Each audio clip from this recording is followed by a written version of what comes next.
Well, we appear to have a full quorum, and we also have a full agenda.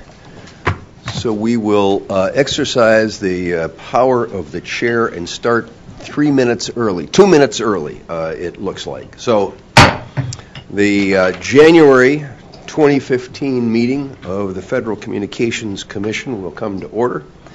Madam Secretary, would you please walk us through what we have this morning? Thank you, Mr. Chairman. Good morning to you and good morning, Commissioners. Today you will hear 4 items for your consideration and 1 presentation. First, you will consider a report and order to ensure that accurate caller location information is automatically provided to public safety officials for all wireless calls to 911, including for indoor calls, to meet consumer and public safety needs and expectations, and to take advantage of new technological developments.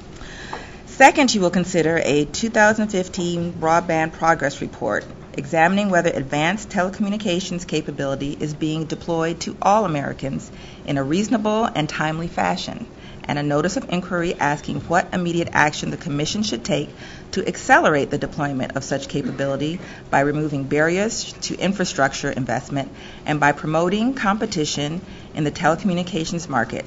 And third, you will consider an order announcing the conclusion of the 9th notice of inquiry. Fourth, you will hear a presentation on the new Consumer Help Center that provides an easier-to-use, more consumer-friendly portal for filing and monitoring informal consumer complaints, as well as accessing educational materials. Fifth, you will consider whether to take an enforcement action. This is your agenda for today. The first item will be presented by the Public Safety and Homeland Security Bureau. It is entitled Wireless E91 Location Accuracy Requirements, and Admiral David Simpson, Chief of the Bureau, will give the introduction. Thank you, Madam Secretary. Admiral Simpson. Good morning, Mr. Chairman and Commissioners. Good morning. We're proud to present an order today that will help first responders locate Americans who call for help from wireless phones. This order will improve the accuracy of location information provided with wireless 911 calls, particularly those originating indoors, saving time and ultimately lives. As you know, the Commission has long regulated location accuracy for outdoor 911 calls. This dates back to the 1990s when wireless callers were most likely away from home or the office. As a result, traditional 911 location capabilities are optimized for outdoors. Now times have changed. 44% of U.S. households rely solely on wireless.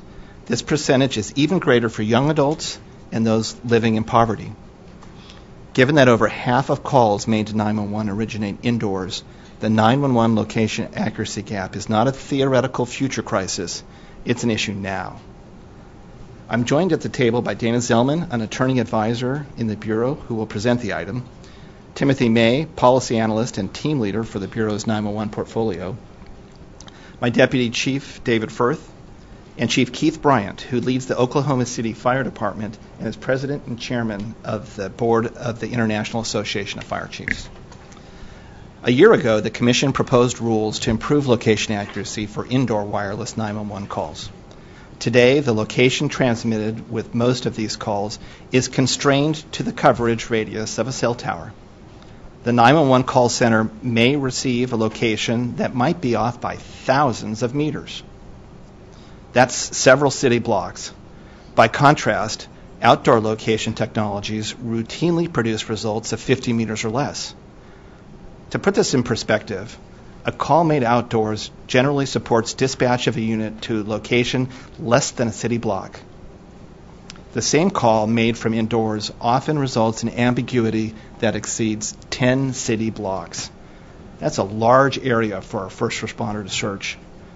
Put yourself in the shoes of an EMT responding to an event downtown with 10 blocks of ambiguity and no idea what floor the call came from.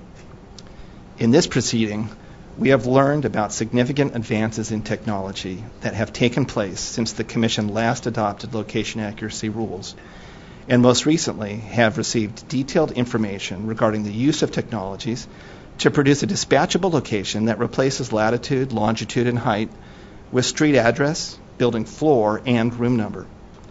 The weight of presentations clearly suggests that closing the indoor location gap is no longer a technology problem, but instead an implementation challenge, requiring the commitment of wireless providers and the public safety community to develop and deploy improved location capabilities at scale within an appropriate timeline. The 4 nationwide wireless carriers and 2 national public safety organizations, NENA and APCO, as well as the Competitive Carrier Association, representing small and regional wireless carriers, have committed to closing the gap. We have collaborated with them to build an implementable dispatchable location concept with clear milestones for accurate XYZ indoor location should dispatchable location objectives not be met in a timely manner. The dispatchable location capabilities will provide a platform that will serve consumers as they increasingly employ new technologies to communicate indoors.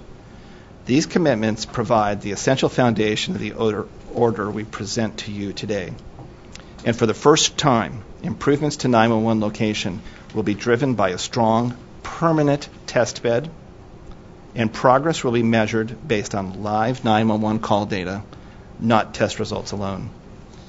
In addition, while the nationwide wireless carriers have outlined how non-U.S. satellite navigation signals might contribute to improved 911 location accuracy, they did not request, and this item does not provide authorization to utilize these signals. Therefore, nothing in this order authorizes the use of any non-U.S. satellite signal in conjunction with the 911 system.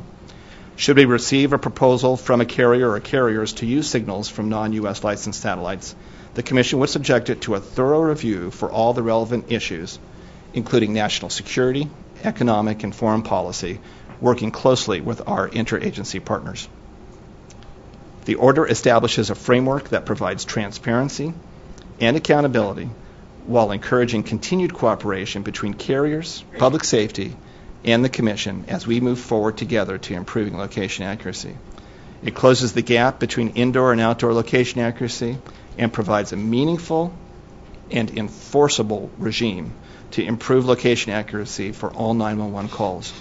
The order goes beyond the initial roadmap and obligates carriers to introduce vertical location capabilities at 3 years and a strong set of backstop benchmarks that will pace closure of the gap beginning at the 2-year point and finishing at 6 years. We have worked hard to ensure that this order includes clear expectations and obligations for data security and personal privacy, as well as work to ensure that Americans with disabilities benefit from the improved dispatch of first responders. As Chairman Wheeler has made clear, closing the gap in wireless indoor location accuracy is one of the highest priorities for the Commission. The order we present today is a major step towards resolving this issue and strengthening emergency calling for all Americans. I would like to thank the many people throughout the Commission who worked tirelessly to draft this item, as well as the many external stakeholders who have contributed greatly to the effort. I'll be followed by Chief Keith Bryant, who has tremendous world public safety experience. We've asked him to share with us the impact of not having accurate indoor location included in a 911 call. Chief, we're grateful for your cooperation and glad that you could be here with us today. Thank you, sir. Thank you for joining us, Chief. Absolutely. Good morning, Chairman Wheeler and Commissioners of the Federal Communications Commission. I'm Keith Bryant. I'm Fire Chief of the City of Oklahoma City Fire Department and current President and Chairman of the Board of the International Association of Fire Chiefs. The IAFC represents approximately 11,000 leaders of the nation's fire, rescue, and emergency medical services. I'm truly honored and I truly appreciate the opportunity to briefly discuss the importance of accurate 911 location information. Over the years, the American public has come to expect that they will have reliable 911 service. When citizens call 911, they are usually at a moment of great peril and require emergency assistance from their local fire and emergency service or local law enforcement agency. The growth of new technology has created new challenges for that field of emergency response. One particular problem is it is difficult for first responders to determine the location of a wireless 911 caller within a multi-level building. This is an important problem because more than 70% of those 911 calls are from callers using wireless devices. Of these calls, 64% are made from indoor locations. Unfortunately, there are no standards today for indoor location accuracy. So 911 operators must spend critical time trying to determine the location of the caller before they can dispatch aid. And in addition, the arriving emergency responders may have to spend crucial minutes locating a person in need of aid when they arrive on the scene. In the Fire and Emergency Service, time is a critical component.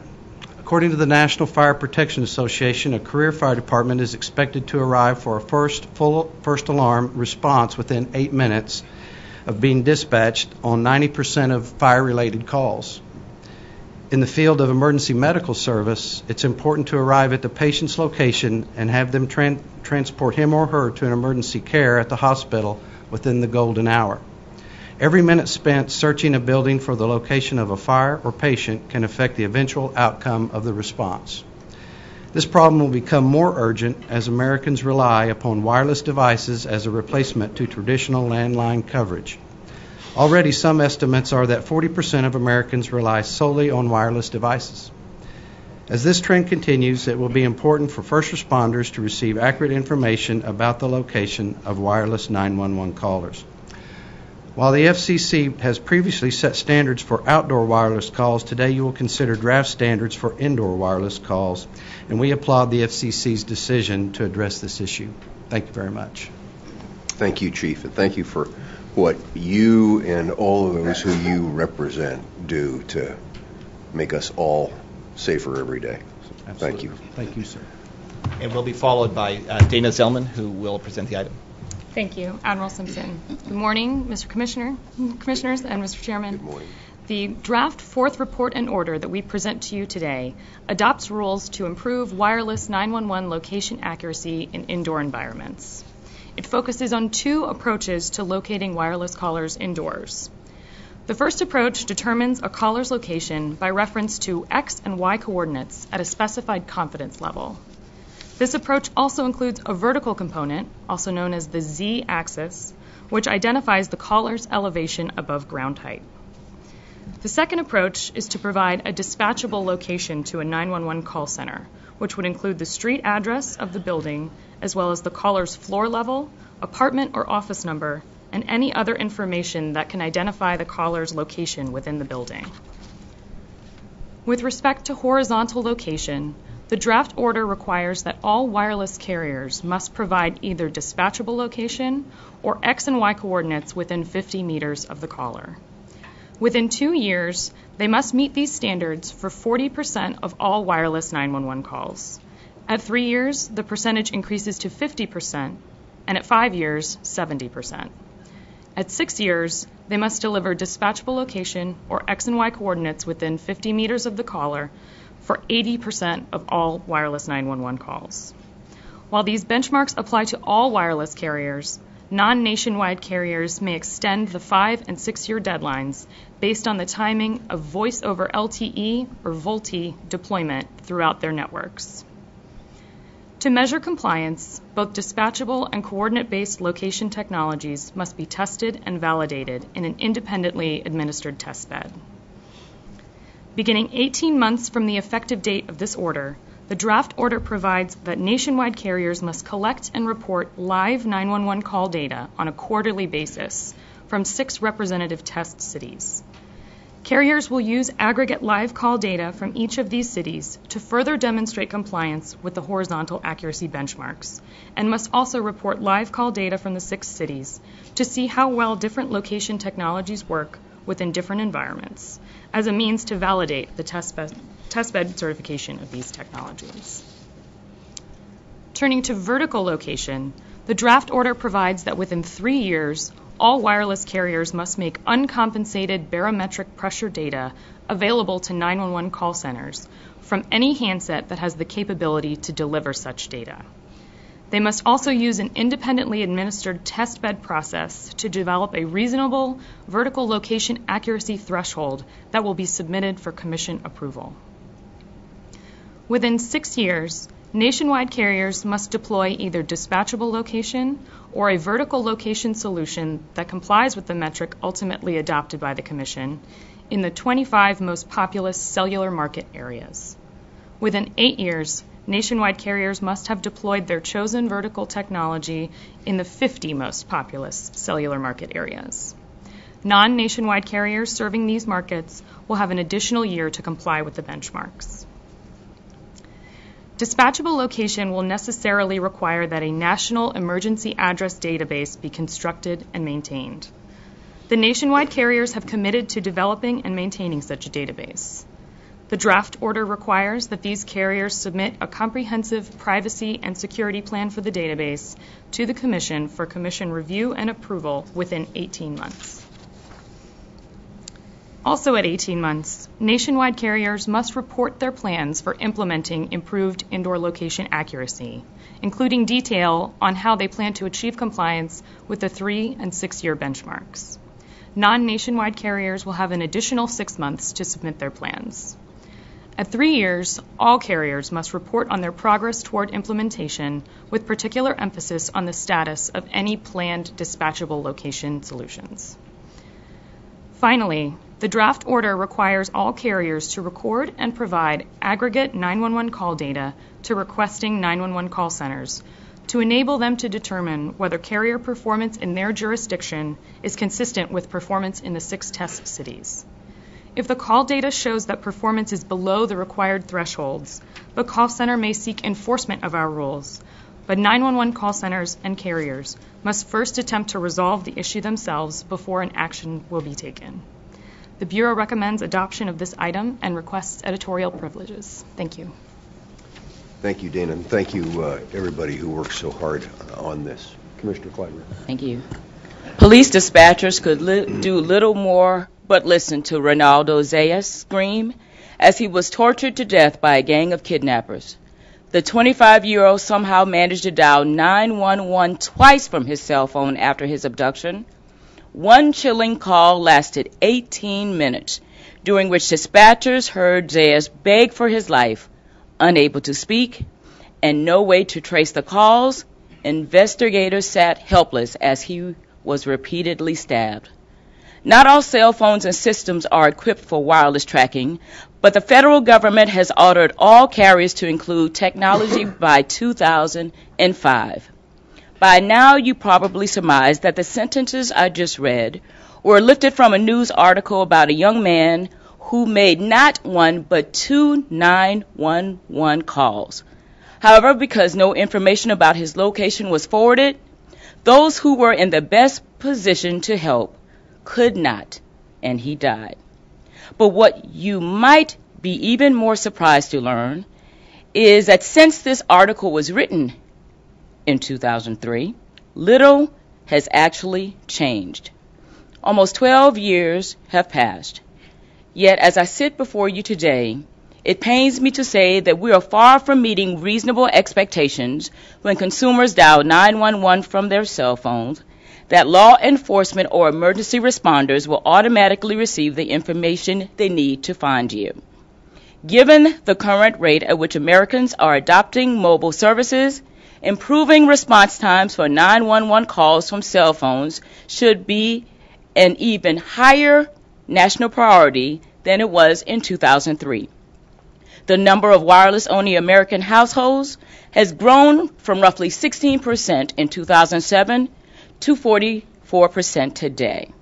And for those living below the poverty line, that number has risen to 54%. An increase in the number of people who rely solely on cell phones means that an increase in the wireless calls to 911 from indoors. Indoor 911 calls are more difficult to locate, especially in dense urban environments with multiple adjacent high-rise buildings. In these indoor environments, it is critical that public safety entities have horizontal and vertical data about where the 911 call was made. In order to improve the accuracy of wireless 911 location information, all relevant stakeholders must do their part. I commend Chairman Wheeler for circulating last February a further notice that put us on a path toward an efficient development of rules. That item was the first time the Commission had proposed accuracy standards for wireless 911 calls from indoor locations. It had stronger 911 location accuracy requirements at the 2- and 3-year benchmarks than what we are adopting today, and yes, I would have preferred that the rules we originally proposed would be the ones we vote on today. So, today, I am concurring with this item. In my separate statement in support of the 2014 further notice, I called on the wireless industry to show leadership and move ahead of schedule to implement the proposed location accuracy rules that our nation needs. I must commend CTIA, the 4 nationwide carriers, APCO and NENA, all for stepping up and answering my call. Last November, they presented us with a roadmap with commitments to provide the more accurate 911 location information earlier than the 2-year benchmark originally proposed. For example, within 1 year of signing the roadmap agreement, the 4 nationwide wireless carriers will establish a test bed for 911 location technologies. Within 18 months, these carriers also agreed to promote standards that would enable the delivery of barometric pressure data to PSAPs with 911 calls and send us reports with their plans for meeting the benchmarks we adopt today. I want to thank those entities and my colleagues for supporting the decision to turn some of those voluntary commitments into rules. Second, this order has rules that will require industry to demonstrate progress towards providing vertical location information, which is critical for finding those in high-rise buildings. It gives the industry a reasonable opportunity to pursue a dispatchable location solution that would send the street address and, if relevant, suite or apartment number information of the calling party. As APCO and a number of public entities have mentioned, dispatchable location technology could put wireless 911 calls on an equal footing with wireline calls. But as the International Association of Firefighters told me recently, we should still encourage the development of other vertical location technology. I am glad to say today that within 3 years of the effective date of this order, we will require nationwide wireless providers to develop a vertical or Z-axis location information proposal and submit it to this commission for approval. It is my hope that the industry will also provide both solutions to firefighters. So to Admiral Simpson, the dedicated staff of the Public Safety, Homeland, and Security Bureau, Chief Bryant, and so many others who have worked hard on this item, this order which seeks to close long-standing public safety gaps, I thank you, and the American people thank you for your service and commitment to those most in need. Thank you, Commissioner. Commissioner Rosenworcel. Thank you. I want to start with two stories that illustrate why what the Commission is doing today is so important. First story. The summer before last, Shanika Parker finished working the night shift at her job outside of Indianapolis. She was on her way home when exhaustion got the better of her. She dozed off behind the wheel. The next thing Miss Parker knew, her car was upside down and quickly filling with water. Miss Parker acted fast. She called 911 from her mobile phone. But when the operator asked her where she was, Miss Parker could only answer, "I don't know. I don't know. Can you please help me?" Using location information from her mobile phone, local police were able to trace the call. Using their knowledge of the area, responding officers were able to figure out that her car had slid into a pond next to an interstate on her way home. When the officers arrived on the scene, they found her overturned car. Mud was oozing through the windows and doors. Time was running out. Fortunately, this story ends well. By the time the police pulled Ms. Parker out of the car, she had only 8 inches of air left. Still, this story shows very clearly what first responders can do with the right tools, and by that I mean with accurate location information. Second story. Mary Thomas suffered a stroke in New York. Miss Thomas knew something was wrong, so she mustered up the strength to call 911. But the stroke had taken its toll. Her speech was slurred. She was unable to tell the dispatcher where she was and what help she needed. So, the first responders turned to technology. The tower information for Miss Thomas's mobile phone gave an address for the call. But the address was wrong. It turns out that on the Upper East Side of Manhattan, it can be easy to get lost. Lots of buildings, lots of floors, lots of apartments stacked high in the sky. In fact, first responders in New York followed several false leads trying to track the call. All in all, they searched for 8 hours. 8 hours before they found Miss Thomas, and she died the next day.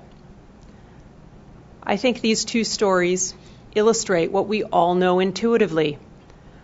When the unthinkable occurs, you want first responders to find you, no matter where you are, indoors or out, and no matter what kind of phone you use to make that call. That is why what we do here today is so critical. The number of wireless calls to 911 is skyrocketing.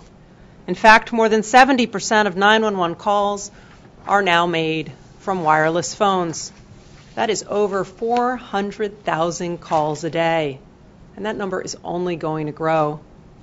Because today, for roughly 2 in 5 households, their wireless phone is their only phone. So the way we connect and call is changing. But until today, our policies providing first responders with information about where we are when we call 911 have been stranded in the calling practices of the last century. They provide location information for 911 calls made using wireline phones. They provide location information for 911 calls made outdoors using wireless phones. But for calls made indoors using wireless phones, your best bet would be to cross your fingers and hope and pray, because no location accuracy standards apply. This gap is unacceptable. It does not reflect the way we reach out for help in our moment of need today. So at long last, we are going to take some steps to close this gap and fix this problem. For the first time, we bring the concept of indoor dispatchable location into our wireless location accuracy policies. This is big, and it is bound to save lives. Because, as Steve Sauter says, before a blue and red light flashes, before a whistle on the volunteer fire station blows, before a pager rings, or an air horn blares, the front line of public safety in the United States are the people who answer your 911 call. When they have more information about where you are when you call, we are all safer. He's right, and his words illustrate the importance of that call made by Miss Parker in Indiana, by Miss Thomas in New York, and by hundreds and thousands of us each and every year. It's fair to say that this effort today took a lot of work and wrangling. So thank you to the countless first responders and authorities at APCO and NENA who helped us immensely in this process. Your insights and assistance have been invaluable. Thank you also to the chairman for making this effort a high priority, and to Admiral Simpson and his team for pushing this issue forward. Finally, I think we owe a debt of gratitude to the bipartisan support this initiative has received from Capitol Hill. Last year, the Senate Committee on Commerce, Science, and Transportation held a hearing to bring focus to this problem. Senator Schumer also pressed us to modernize our rules and get this right. In particular, he called for us to update our policies to give first responders the information they need to help us in our hour of need. In addition, Congressman Upton and Congressman Pallone encouraged this agency to put a premium on dispatchable location and get this done. For their support and willingness to champion this important public safety matter, we are grateful and we will surely benefit. Thank you. Thank you, Commissioner, and thank you for your leadership on this issue. And we should probably also point out that Steve Souter, the much-quoted Steve Souter, is actually out in the audience. He's hanging his head. He's trying to hide right now. But talk about a prototypical first responder center, what Steve runs out in Fairfax. Commissioner Pai. Thank you, Mr. Chairman. At the outset, I'd like to thank Admiral Simpson and the staff of the Public Safety Bureau for the presentation and work on this item. Thanks as well to Chief Bryant, both for the service you render to the residents of Oklahoma City and for bringing the thunder, so to speak, to the bench today. Whoever you are or wherever you are calling from, 911 has to work. It doesn't matter if you're in a school or a library, a hotel or a motel, an office or a government building. Your call needs to go through, and emergency responders need to be able to find you. That's why I supported the commencement of this proceeding last February, because it is high time that 911 calls provide emergency responders with accurate location information, regardless of whether the caller is indoors or outdoors. My goal, as I said back then, was to adopt rules that are both aggressive and achievable. At the time, I expressed concern that the NPRM's proposals would fail to meet that test. And that concern was borne out by the record in this proceeding, which shows that our original proposals were impractical and unrealistic. So I'm pleased that we have adjusted course and are now adopting requirements that are aggressive and achievable. I'm also glad that the framework we're putting in place puts us on a path to providing emergency responders with what is known as a dispatchable location. That's the room, the office, or the suite number where the 911 caller is located. Public safety organizations have described this as the gold standard for indoor location accuracy because it tells first responders exactly which door they need to knock on, or, in some cases, kick in during an emergency. Like my colleagues, I want to commend all the parties that worked cooperatively on this important issue. Although I had some concerns with this order when it first circulated, I appreciate the changes that have been made, and I'd like to thank Commissioner Rosenworcel in particular for helping steer the item down a better path. I will be voting to approve. Finally, I'd be remiss if I didn't take a moment to mention another issue that affects millions of Americans when they dial 911 from indoor locations. Some might recall I launched an inquiry a year ago to ensure that dialing 911 always works. I started this effort after hearing about the tragic death of Carrie Renee Hunt Dunn in a Marshall, Texas hotel room. As I've recounted before, Carrie's daughter tried calling 911 4 times as Carrie was being stabbed, but the call never went through because the hotel's 911 system required guests to first dial a 9 to get an outside line. After hearing this tragic story, I gave Carrie's father, Hank Hunt, my personal commitment that I would do what I could to ensure that no one, and certainly no child, would ever again confront that situation. Last week, I had the chance to visit Marshall, Texas, and the 911 dispatch center where the call from Carrie's daughter would have and should have gone. I was honored to stand with Carrie's father, Hank, someone whose courage, fortitude, and determination is both humbling and inspiring. And I was pleased to report on the progress that's been made in just 1 year's time. Now, my progress report and a shorter summary are each available on the Commission's website, but I wanted to take just a minute to highlight some of the progress that's been made. By raising awareness and through voluntary efforts, we are now on track to have solved this problem entirely by the end of the year at all Country Inn & Suites, Crown Plaza, Doubletree, Embassy Suites, Fairfield Inn, 4 Points, Gaylord, Hampton Inn, Hilton, Holiday Inn, Hyatt, Intercontinental, La Quinta, Marriott, Motel 6, Park Plaza, Radisson, Residence Inn, Ritz-Carlton, St. Regis, Sheraton, Staybridge, W, and Westin Properties. That is real progress. Or, as they might say in Texas, that is all hat and a lot of cattle. Now, manufacturers and vendors of multi-line telephone systems, or MLTS, have also stepped up to the plate. Today, half of surveyed vendors ship all of their MLTS products with a default setting of direct 911 dialing.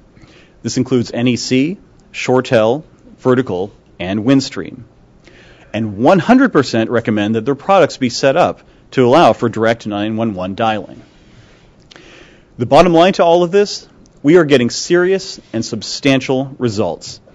It has been an honor to work alongside Hank, Mark Fletcher, the American Hotel and Lodging Association, the National Emergency Number Association, or NENA, and many others to solve this problem.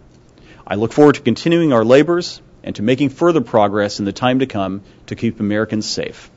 Thank you, Mr. Chairman. Thank you, Commissioner Pai. Commissioner Riley. Thank you, Mr. Chairman. I'm going to speak a little bit longer on some of the other items, so I will submit my statement for the record. But I do want to make 2 quick points, and then we can move on.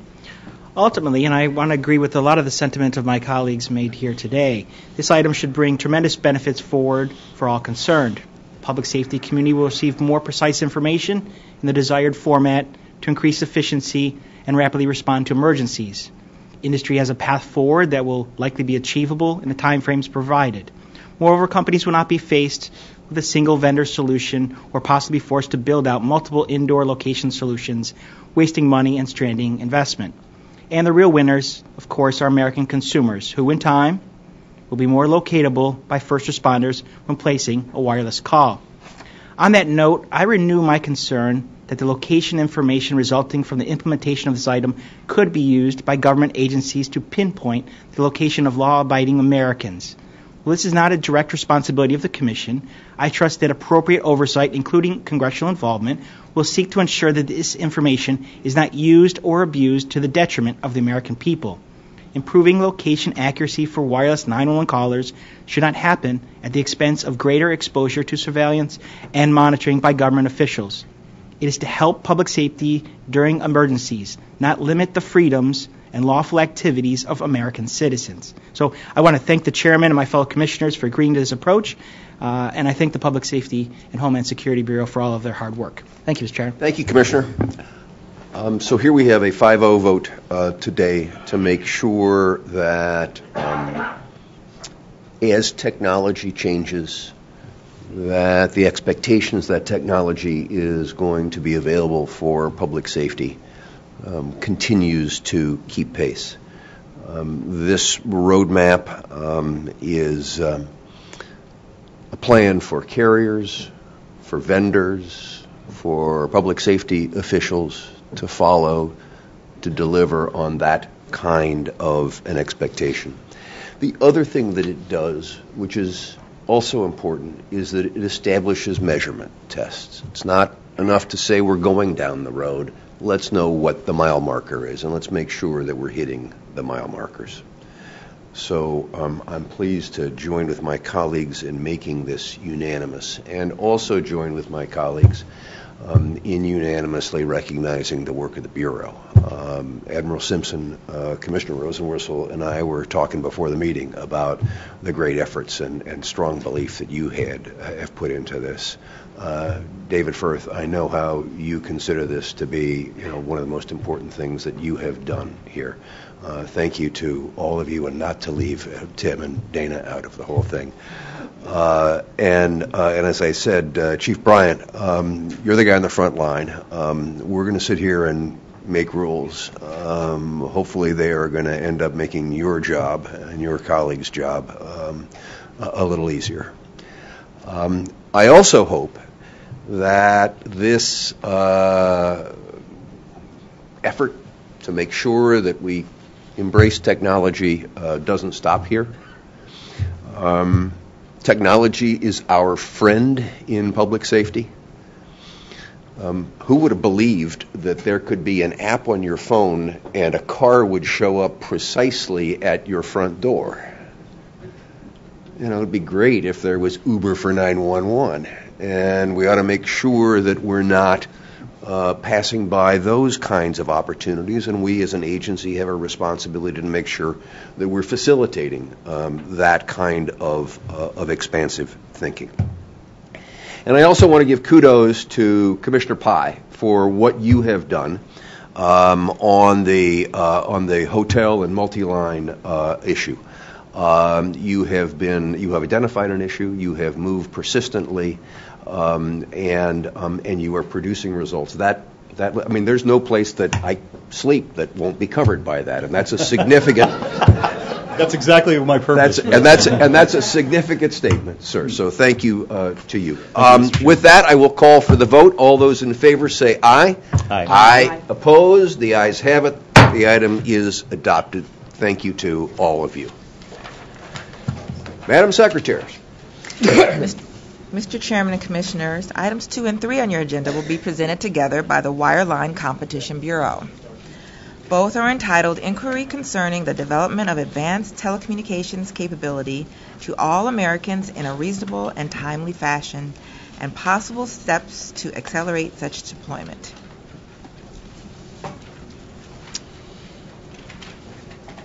Thank you, Madam Secretary.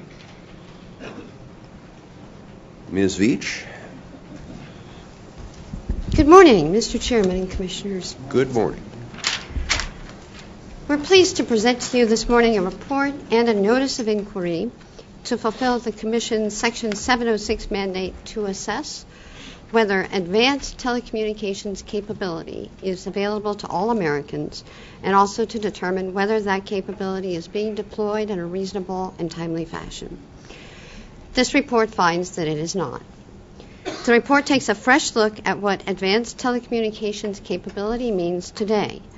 It finds that Americans use more and more broadband and have more and more devices that share the same broadband connection in the home. Approximately 1 in 6 Americans lack access to advanced capability, and in rural areas, over half. Accordingly, the notice of inquiry for the Commission's consideration today seeks input on how the Commission can accelerate broadband deployment. We also present a companion order announcing the conclusion of the 9th NOI proceeding. With me at the table, Roger Sherman, Chief of the Wireless Telecommunications Bureau. Also with me, starting down at my right, are Steve Rosenberg, Chief Data Officer in the Wireline Bureau, Denise Coca, Assistant Chief in the Competition Policy Division, Randy Clark, Acting Chief of the Division, and John Visklowski, Attorney Advisor, who will now present the item. Thank you, Julie. Mr. Chairman, Commissioners. Congress defined advanced telecommunications capability as enough broadband to originate and receive high-quality voice, data, graphics, and video. In 2010, the Commission found that 4 megabits per second down and 1 megabit per second up was enough broadband to support advanced capability. The last 3 broadband progress reports relied on that benchmark. This report takes a fresh look at how the Commission should assess broadband. In particular, it looks at the changes in video, which is the fastest growing and most demanding kind of use, and at the needs of an entire household, where everyone uses a single home broadband connection. The average household has about 2.5 people. For families with children, the average is more than 4. Household users typically have personal as well as shared devices, TVs, cell phones, tablets, laptops, that they often use at the same time. With this in mind, as well as the services that providers are marketing and customers are choosing, this report finds that advanced capability means access to download speeds of at least 25 megabits per second and upload speeds of at least 3 megabits per second, or 25.3 for short. The report determines that slower speeds, such as 10.1 or 4.1, do not align with advanced offerings on the market today and cannot satisfy the broadband multitasking common in today's households. While 10.1 speed does provide access to basic broadband, it doesn't satisfy the Section 706 definition of advanced services. As described in the graphic currently on the screen, the report finds that, among other reasons, the updated 25.3 benchmark is reasonable because consumers adopt higher speeds when they have the option. Both the public and private sectors are currently working to advance deployment, but advances are not happening broadly or quickly enough. Around 55 million Americans, or 17%, live in areas that don't have 25/3 or higher service. Now, last year that gap closed by only 3 percentage points, and the report makes a negative finding on that basis. You can get a sense of where people lack 25/3 fixed service by looking at the map on the screen. As you can see from this map, Americans are being left behind. In rural areas, 53% do not have access to 25/3. And on tribal lands and territories, 63%, or nearly 2/3, do not have access to 25/3. In rural areas, the gap is closing at a rate of only 2 percentage points a year, and the rural gap persists even at slower speeds. So the report also makes a separate negative finding based on the market lag in deployment in rural and tribal areas at all speeds. Finally, the statute tells the Commission to look in particular at availability to schools and classrooms. Now, the report finds that although schools have internet access, it is often at speeds too slow to meet the Commission's goals. This report makes a negative finding on that basis as well. As in previous reports, this report looks at mobile and satellite services, but excludes them from the finding. Concerns remain about the quality and reliability of mobile and satellite data, as well as over other issues like latency and usage allowances. But even if these concerns were resolved, it wouldn't alter the report's findings, because there is little, if any, mobile or satellite service that provides 25/3. The report explains that we soon will have better data regarding mobile and satellite deployment, and will explore how to assess factors beyond speed. If the Commission finds that advanced telecommunications capability is not being deployed to all Americans in a reasonable and timely fashion, Section 706 requires the Commission to take immediate action to accelerate deployment. Therefore, this report also includes a short notice of inquiry that seeks suggestions for additional ways in which the Commission can speed broadband deployment. We separately present a brief order that closes the 9th NOI proceeding, which has been overtaken by today's report. Finally, we also note that in addition to the items that are before you today, the International Bureau will release its statutorily mandated International Broadband Data Report, which provides comparative international information on broadband services. The Bureau recommends adoption of the 2 Commission-level items discussed above, and we request editorial privileges for both. Thank you. Thank you, John. Commissioner Clyburn. When afforded the opportunity to travel internationally, I beam with pride, Mr. Chairman, and would appreciate further consideration as I represent this great nation. So many look to the United States for its expertise and leadership because of our advanced broadband networks, world-class research facilities, our innovation, investment, and more. We lead and are admired in large part because we are visionary. We are never satisfied with the status quo. We want better. We continue to push the limits. And that is most notable when it comes to technology. At the Consumer Electronics Show, we witnessed some amazing innovations, like wearables, which promise to greatly improve the quality of life, particularly for those most vulnerable and fragile. But with no internet infrastructure, without ubiquitous broadband, and absence the means to connect, these incredible inventions are simply gadgets and flashy, expensive toys for us to gaze, marvel, and wonder. As consumers adopt and demand more from their platforms and devices, the need for broadband will increase, requiring robust networks to be in place in order to keep up. And what is crystal clear to me is that the broadband speeds of yesteryear are woefully inadequate today and beyond. So the Broadband Progress Report adopts a forward-looking aspirational speed to ensure that America continues to lead the world and meet the needs of its consumers, because as a nation, we should always aspire to deliver the very best. We must ensure that all consumers have access to these life-changing technologies. Yet, what the report affirms is that too many Americans still lack access to the broadband speeds to support the very technologies that promise to be both life-altering and life-changing. Today, however, persistent gaps exist, and they affect too many households, especially those households that are low income, those who are living on tribal lands, and those in our rural communities. This is unacceptable, and we must do more. We must not be in such a rush to declare victory until we can honestly proclaim that we have broken down the barriers to broadband adoption, accelerated the deployment of broadband networks, and have ensured that broadband technology continues to evolve and keep pace with consumer needs. And what I also believe is that the FCC has an obligation, and it has the ability to tackle some of these barriers through the modernization of its Lifeline program.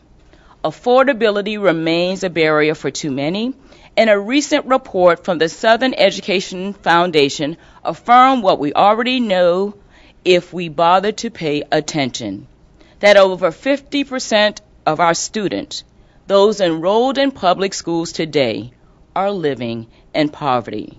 We took a noble and noteworthy step just a few weeks ago to close the broadband gap for schools and for libraries, but the race is not won.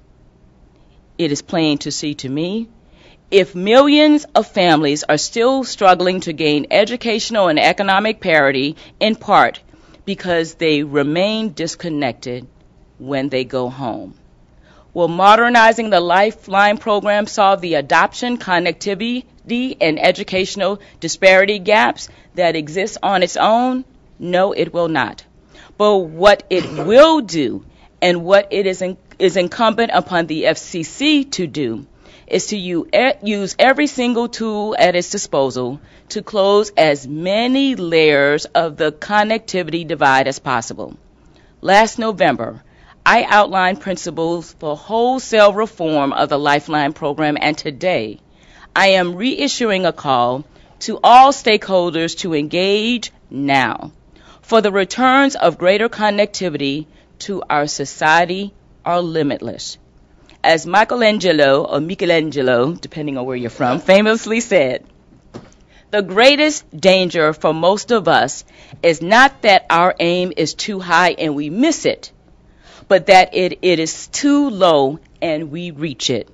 I want to thank the staff of the Wireless Competition Bureau and the Wireless Telecommunications Bureau for their work on this item. Thank you, Mr. Chairman. Thank you, Commissioner, and thank you for your continued leadership on the Lifeline item that we are going to move forward on. Commissioner Rosenworcel.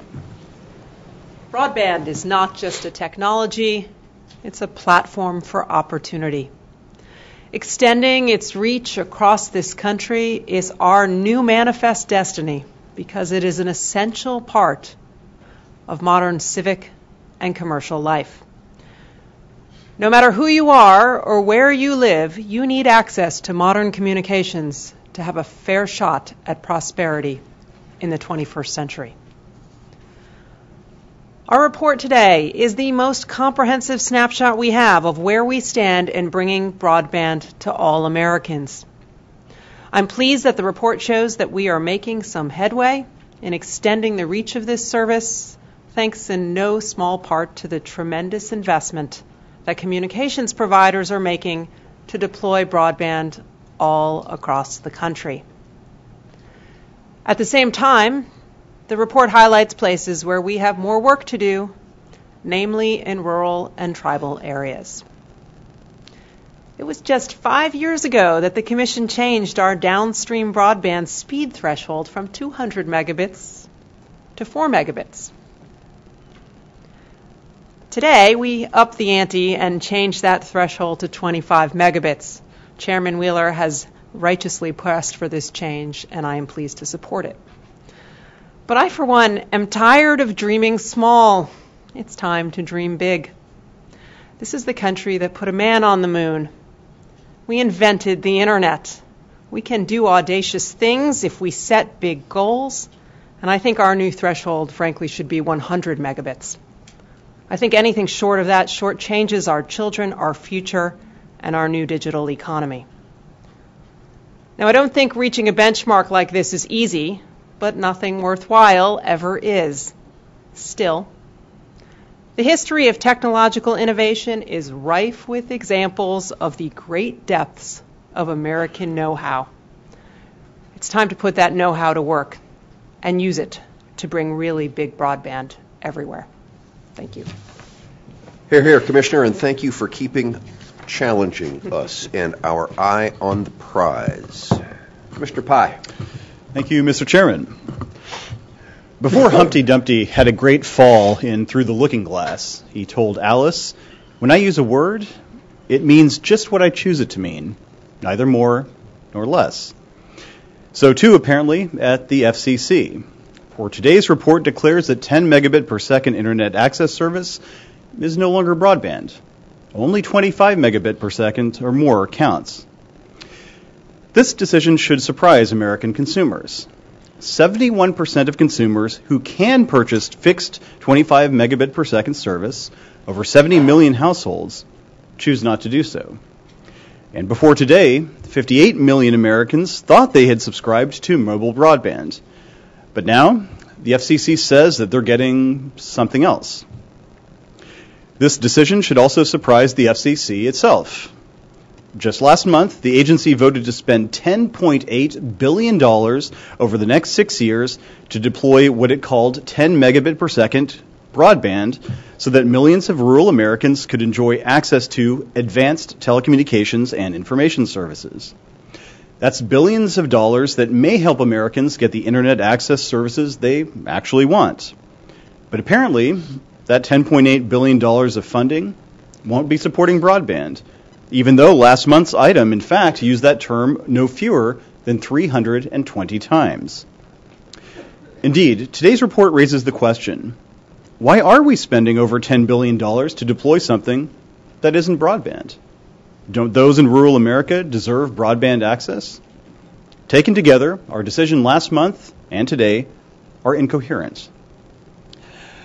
Unfortunately, rather than assessing common household broadband uses or relying on broadband adoption rates as basis for establishing a speed benchmark, as we proposed to do last summer, the Commission picks an arbitrary 25 megabit per second threshold. It does this by looking at ISP's marketing materials, asking what speed is needed to stream 4K video that few actually watch, and italicizing the word advanced 9 separate times. Random factors like these are hardly a compelling basis for reasoned policymaking. Instead, the driving factor in defining broadband should be consumer preference. And only this year has the majority of consumers with access actually adopted speeds of 10 megabits per second or higher. And that's why the FCC acknowledged when we commenced this inquiry that 10 megabits per second accommodates the needs of consumers whose intensity of internet use spans a broad range. At 10 megabits per second, just to give you some perspective, one family member could stream a super HD movie, another could make an HD video call, and yet another could deliver files to and retrieve them from the cloud, all while everyone in the house sends emails, gets alerts, and checks the weather. Similarly, consider that the median American internet service provider streamed Netflix at a rate of 3.14 megabits per second in December. Now, this means that members of a household could stream an episode of House of Cards, Aziz Ansari's latest stand-up routine, and Sesame Street all at the same time with a 10 megabit per second connection. But for some time now, under this administration, grounding the new benchmark for broadband in reality hasn't been the point. No, the ultimate goal is to seize new, virtually limitless authority to regulate the broadband marketplace. Under its interpretation of Section 706 of the Telecommunications Act, the FCC can do that only by determining that broadband is not, quote, being deployed to all Americans in a reasonable and timely fashion. Or, to put it more colloquially, by ignoring the consistent progress in internet connectivity that is obvious to anyone with a digital connection or an analog pulse. That explains why the FCC rewrote the statutory test the last time it was considering net neutrality rules. That explains why this administration has studiously excluded satellite and mobile broadband services from this evaluation. And that explains why the FCC is suddenly upping the benchmark by a factor of 6. A thriving marketplace must be found to have failed so that the agency can regulate it back to health. We'll see if the agency sticks with this benchmark when it really matters, in rules makings and adjudications to come. Instead of reciting a slew of facts to demonstrate why broadband clearly is being deployed to all Americans in a reasonable and timely fashion, I'll stick with just 2. 98.5% of Americans now live in areas covered by 4G LTE networks. That is, networks that are capable of delivering 12 megabit per second mobile internet access. Now, that's 97.99 million more Americans than just 2 years ago. That's real, concrete progress toward universal, dare I say it, broadband service.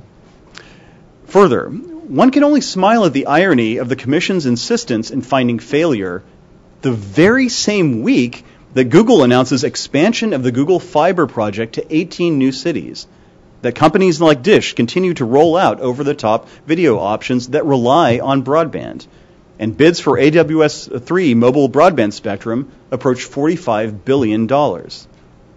At some point, the agency has to take yes for an answer when it comes to broadband deployment. All of this ends with a Kafkaesque twist. The statute that inspires this exercise in broadband reporting tells us to accelerate broadband deployment by removing barriers to infrastructure investment. Yet the FCC appears dead set on doing precisely the opposite. The report itself offers no plan of action. And when you survey the Commission's future agenda, barriers dot the horizon, from regulating the internet like a public utility next month, to slowing down the IP transition, to micromanaging spectrum policy. Each of these policies and others will reduce broadband investment, will raise the cost of deployment, and will deter competitive entry into the broadband market. That's not what the American consumer wants or deserves. And so, for all of these reasons, I respectfully dissent. Commissioner O'Reilly. Thank you, Mr. Chairman. There were a lot of negative findings in that presentation, so let me continue the negativity, albeit in a different direction. Today's report, which is the one thing that Section 706 actually does authorize, relies on intentionally flawed analysis to find that broadband is not being deployed to all Americans in a reasonable and timely fashion. Equally problematic, it is accompanied by an embarrassingly weak NOI that confirms the Commission has no concrete plans to promote broadband deployment, particularly in rural and unserved areas. Accordingly, I must dissent from the item.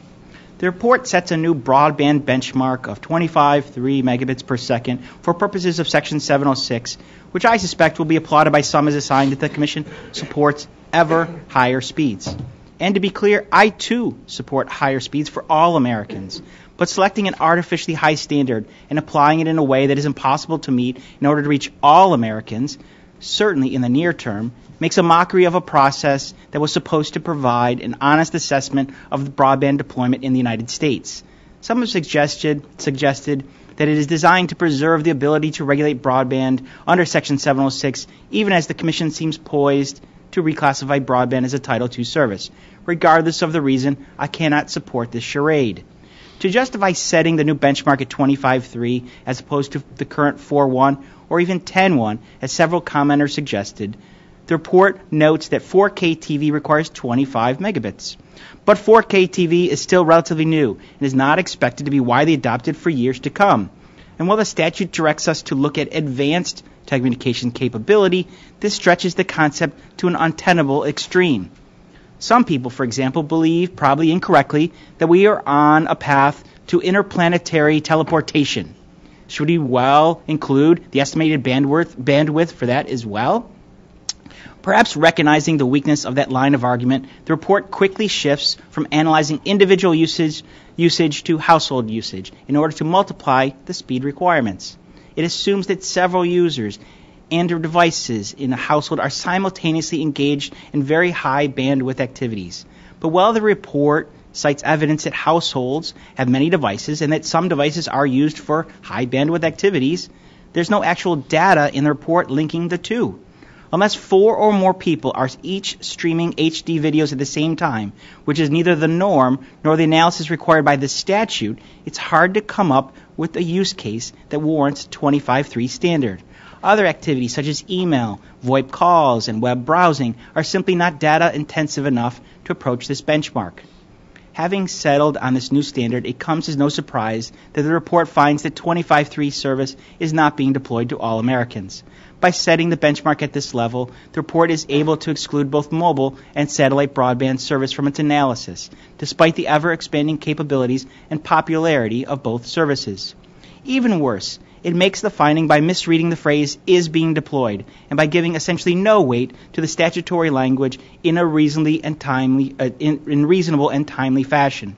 The former suggests the Commission should look at progress, not total achievement, as my colleague Commissioner Pai has said before.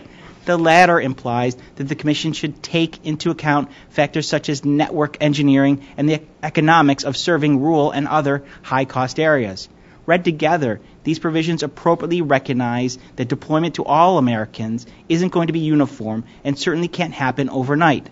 Following that reasoning, the Commission would be still able to evolve the standard at a realistic pace while reaching a positive finding as long as there had been reasonable and timely progress towards it. In fact, the data in the report suggests that there could be a positive finding even if the higher standard using the more realistic analysis required by the statute. Between 2011 and 2013, the percentage of Americans lacking access to 25.3 dropped from 28% to 17%. That's remarkable given the high benchmark limits the number of technologies and therefore providers that are currently able to offer such service. The report takes issue with the fact that the gap narrowed by just 3% between 2012 and 2013. But that's not all surprising given that providers quickly confront a significant cost curve as they edge out into more rural areas. Indeed, that is why the Commission created a Remote Areas Fund to help bring alternative technologies such as fixed wireless and satellite broadband to areas that it knew could not be cost-effectively served by wireline or cellular terrestrial broadband technologies. Nonetheless, the report narrowly holds that if some Americans do not have access to 25.3, then the standard is unmet. This inflexible test, constructed by the majority, which ignores the significant time and cost required to expand and upgrade networks, simply does not comport with the statute or with reality.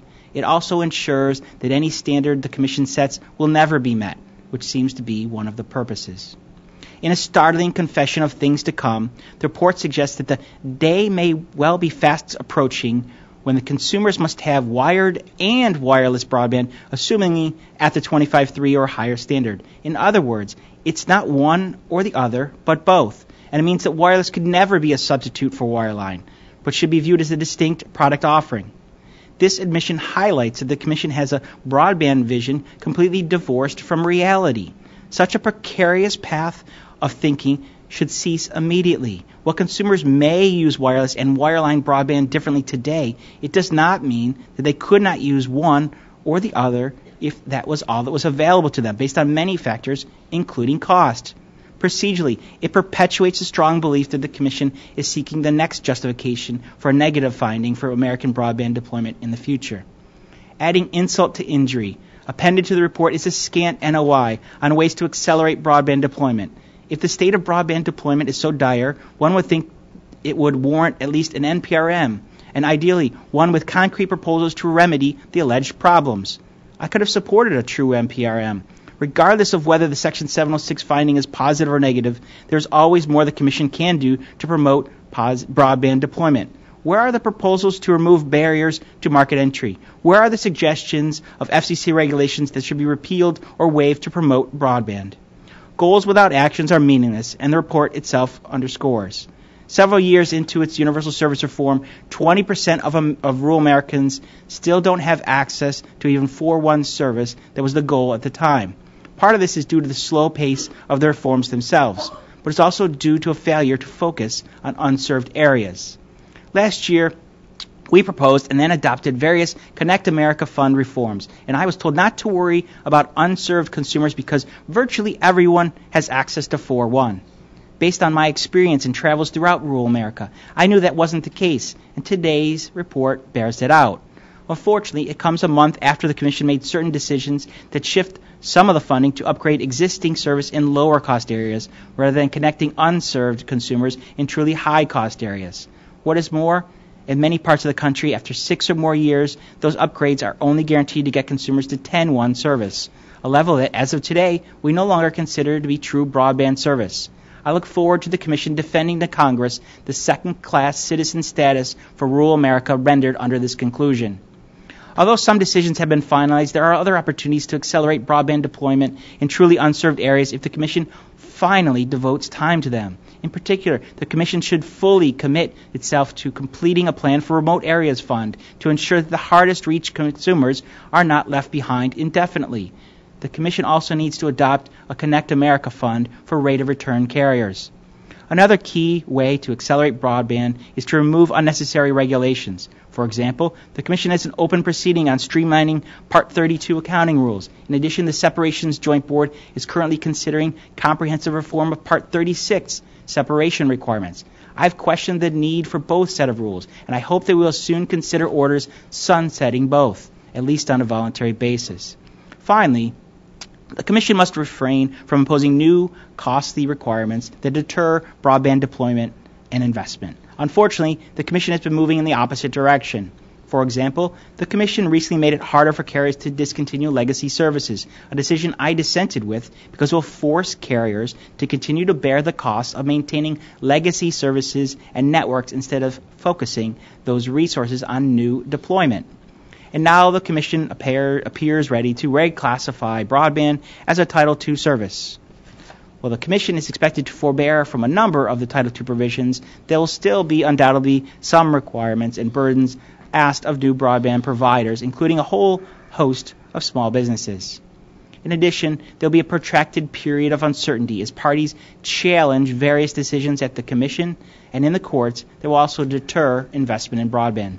In sum, I am deeply disappointed in both the report and NOI. As an expert agency for communications, we are expected to deliver high-quality reports on the state of the industry and put forth a consistent and thoughtful ideas to improve access to modern communications networks. Today, we fail to do both, and I dissent.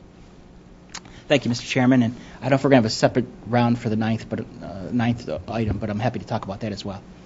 You have what? I have a separate statement on the ninth report that we combined here. Would you like to talk about that now, or are you just submitting it for the record? I'm submitting it for the record. Okay, great. Thank you.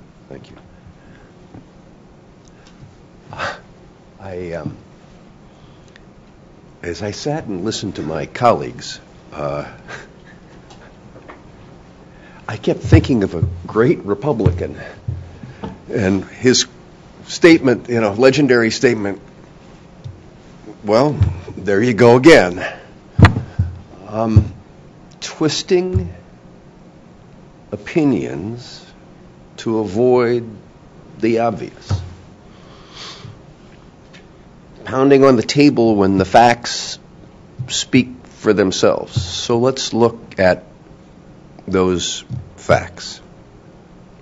When 80% of Americans can access 25.3, that's a standard.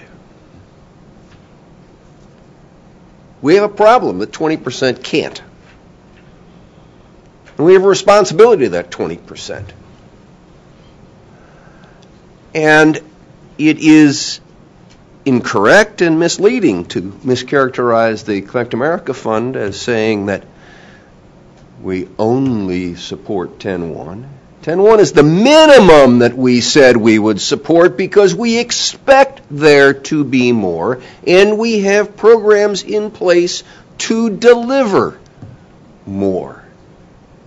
Because we want those 20% to have the same kind of service that the other 80%, which makes the standard, have. And while we look at the facts to rebut some of these statements, let's just let the companies speak for themselves. But let's parse out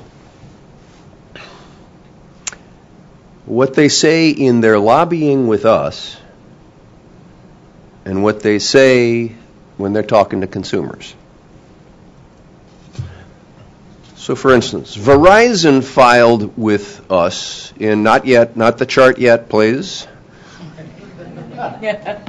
Got to wait for the cue.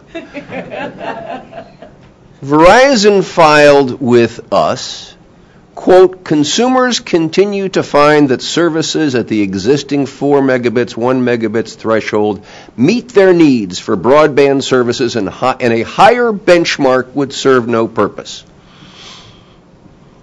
In their marketing materials, Verizon says, quote, and while Fios provides a lot of speed for bandwidth-hungry devices, you'd be surprised how fast it goes. You can think of your household's internet connection like a pizza to be shared with your whole family.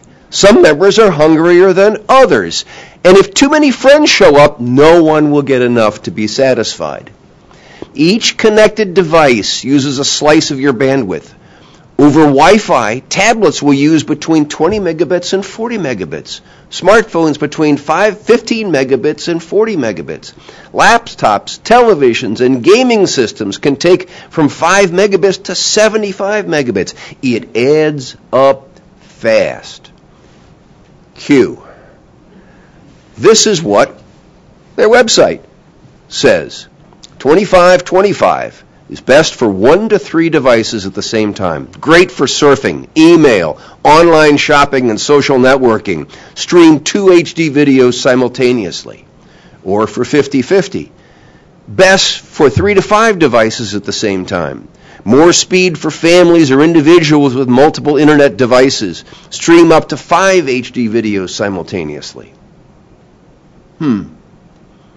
Somebody is telling us one thing and telling consumers another. Or you consider what AT&T told us in this proceeding. Quote, the notice presents no record basis for a conclusion at this time that a service of less than 10 megabits is no longer advanced. But what they say to their customers is, quote, with downstream speeds up to 45 megabits, AT&T's U-verse high-speed internet lets you enjoy life in the fast lane, download music, movies, and more in record time. Or Comcast, which files with us, quote, a 4 megabits connection has been found to be sufficient to handle streaming HD video. And let's cue the Comcast page where they say, quote, 150 megabits, game in real time, stream HD movies. 105 megabits, stream and download HD shows, game online. 25 megabits, stream online video, share photos. Or Time Warner Cable, who says, quote, between laptops, tablets, and smartphones, you'll need all the bandwidth you can get. 15 megabits works for 2 adults with 2 smartphones and no other device or computers. 20 megabits, 1 person with a smartphone, a TV, and a video streaming device. 30 megabits, a family, 2 adults, 2 kids, 2 TVs, 1 tablet, 2 computers, and 1 on-demand device. And then they provide a convenient link on their website where you enter the characteristics of your household and they'll tell you the bandwidth that you need, which is far more than 4 and far more than 10. The facts speak for themselves. And consumers are making the decision and sending us a message.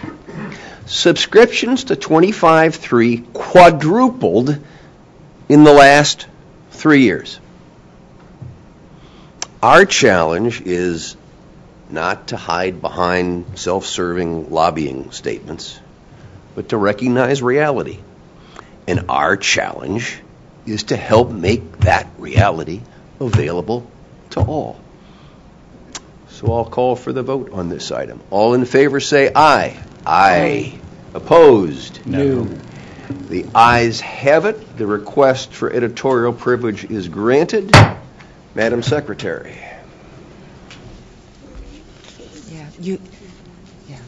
Mr. Chairman, you have the vote, both items. Yeah. Yes. We will now proceed to the vote on the 2015. No, we did that. What am I doing On here? the ninth. I'm now to on the the ninth order. inquiry. I'm sorry. So we now have to do the ninth inquiry. All those in favor say aye. Aye. Opposed? No. The ayes have it. Now, Madam Secretary, it's your turn. I'll learn to read. Mr. Chairman and Commissioners, next you will hear a presentation on the new Consumer Help Center that provides an easier-to-use, more consumer-friendly portal for filing and monitoring informal consumer complaints, as well as accessing educational materials. Thank you, Madam Secretary. And while the Consumer Bureau is assembling here, just to share with my colleagues and everybody in the audience a bulletin from the front. After round 341, the auction has finally closed. The total was $4,899,451,600 in this record-setting auction. Congratulations to the Wireless Bureau and the great auction team that put this all together and made this happen. Chris, over to you. Good morning, Mr. Chairman and Commissioners. As Acting Chief of the Consumer and Governmental Affairs Bureau, I am pleased to report that in December, after a successful phase-in period, the Commission successfully launched a new Consumer Help Center. The new Consumer Help Center provides a state-of-the-art, efficient, consumer-friendly gateway for consumers to contact the Commission when they seek to complain about a communications issue, such as loud commercials or billing problems, to access educational materials aimed at helping them be informed consumers of communications services and goods, or to view aggregate data about the number and subject of complaints from consumers generally. My colleague, Michael Karowitz, Deputy Chief of CGB, headed the team that oversaw the implementation and launch of the new system. We are joined today by Dusty Lawn, Special Advisor for IT, who together with James Brown and other members of the IT team were essential to the process. Michael will make the overview. Good morning, Mr. Chairman and Commissioners. Good morning, Mike. When we set out to reform the consumer complaint process last year, our goals were straightforward. First, we sought to simplify the consumer experience with a consumer-friendly intake process, the ability to check the status of a complaint at any time, and easy access to educational materials about the issues consumers experience most often. Second, we look to streamline the processing that occurs when complaints come to us and are served on service providers for their responses to consumers. Our goals were to take advantage of new technologies, automate where possible, and allow for future enhancements. We started with a system that was out of date and cumbersome, to say the least. Making a complaint was often laborious, with a need to choose from 18 different and often lengthy forms. Consumers had to search on the FCC website for educational materials that might address the subject of their complaint. No links were provided on the consumer complaint page. And consumers could only check the status of their complaint by calling the FCC. No online status check was possible. The processing of complaints was slowed by manual sorting and a weekly serve on service providers. Making changes to the system in response to consumer feedback or our own input was difficult and time-consuming. and we had no means of easily communicating with consumers about their complaints, other than a phone call to the contact number that the consumer may or may not have left us. In addition, there was little data available to the public about what consumers were telling us. We had our work cut out for us. We began by reaching out to consumer groups, service providers who are the subject of complaints, as well as other government agencies that have recently launched consumer initiatives online. We look to save time and financial resources by relying on already created off-the-shelf platforms, and we tested prototypes with individual users. And while this initiative addressing informal consumer complaints is entirely separate from the system used by the public for filing comments in proceedings, everything we did needed to be in step with the modernization of the FCC's IT systems. I'm happy to report that with the new Consumer Help Center now fully operational, we're in a good place today. Our consumer interface is simple, straightforward, and easy to understand.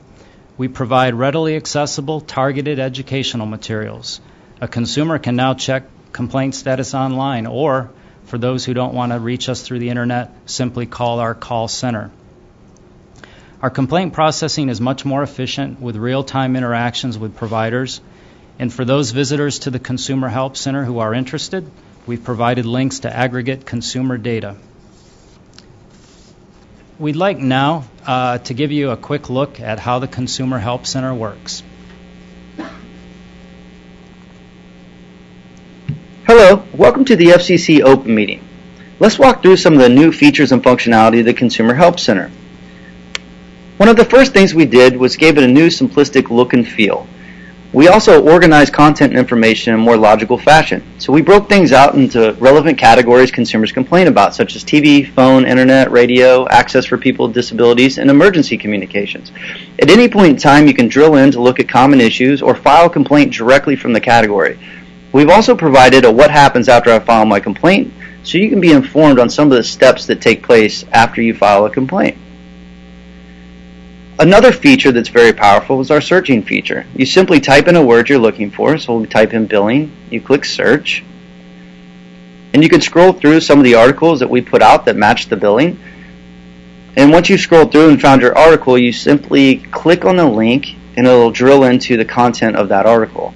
Now we can scroll through and read. Perhaps this doesn't solve our issue, so we can click file complaint directly from the content. We've created more simplistic forms. Anything designated with a red asterisk is required. This is important so we have all the relevant information needed to take action on your complaint. Another feature we've done is a decision tree. So once you select your issue, such as billing, this will drive a different set of questions based on the issue you have. Ensure that you fill out all the necessary required forms with the asterisk, and the submit button will be enabled, and you click submit and your complaint's off. You'll get an email notification allowing you to sign up, and now you can check your status at any time, simply by putting your email address in and the password you set up and clicking sign in.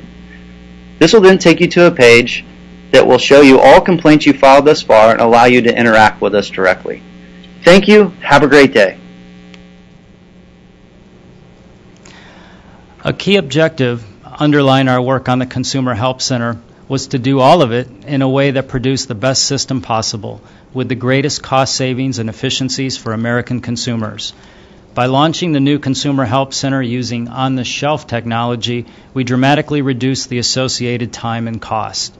Building a new system the old way, without relying on what's on the shelf, was estimated to cost approximately $3.2 million over the course of 1 to 2 years, while the new Consumer Help Center cost $450,000 and took a mere 6 months to implement. In addition, as you can see, the new system has significantly more features than the former system. Another key objective was promoting openness and transparency. The data that are being made available today are aggregate data, and with a couple of examples shown here, such as the incoming complaints by state and complaints by category. Over time, we will be rolling out greater amounts of data with greater specificity. The next slides will give you a sense of the data we'll be making available to the public over time. complaints by state adjusted for population. This chart is based on actual complaint data in the system today, and interestingly, with Washington, D.C. having the highest per capita rate. A breakdown of complaint issues by specific category, with phone complaints as the example here, and more granular data on specifics on state-specific complaints, here by issue, but by subcategories in the future. So to summarize, in the near future, we'll be providing more in-depth data on complaint trends over time. We'll be responding to consumer needs and feedback about the Help Center. We'll be leveraging new technologies continuously. And above all, we'll be maintaining our commitment to customer service. Please feel free to take a look at the Consumer Help Center anytime you'd like. Simply go to fcc.gov, select Take Action, and choose Complain. Mr. Chairman, thank you for allowing us to showcase the great work of the team of folks in CGB and IT who worked on the launch of the new Consumer Help Center. And thank you for your leadership on this important project. The names of the individuals who worked on this project are listed on the slide, but not on this slide is a very important person and an integral part of the process, and that is your own Diane Cornell. We thank her for her work and her support of our efforts. The men and women who help consumers with their complaints and inquiries are a dedicated group, committed to providing excellent service to the public. The launch of the new system gives them better tools with which to do that. We are excited about where we are and invigorated about what we'll accomplish for consumers in the future, and I thank you very much for your time and attention. Thank you, Chris. Mr. Clyburn. To say that we live in a consumer-driven society would be an understatement. Consumers today have more control over their environment than ever before, and that's a good thing. We've come to expect better service, transparency, reliability, responsiveness from organizations that serve us and from individuals with whom we do business. Thus, I was very happy to see that our very own Consumer and Governmental Affairs Bureau responded to this reality, and you should be congratulated. Based on my preview, I can say firsthand that the reconfiguration of the FCC's Consumer Help Center has not only met, but has surpassed its previously stated expectations and objectives. The look, the feel, form, and function of our consumer portal strike all the right chords. Am I doing okay with the commercial?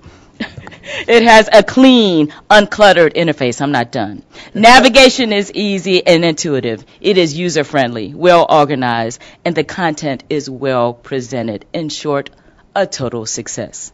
I know something of this magnitude takes an entire team to pull off, so please forgive me if I fail to single them out, but you have highlighted their names individually.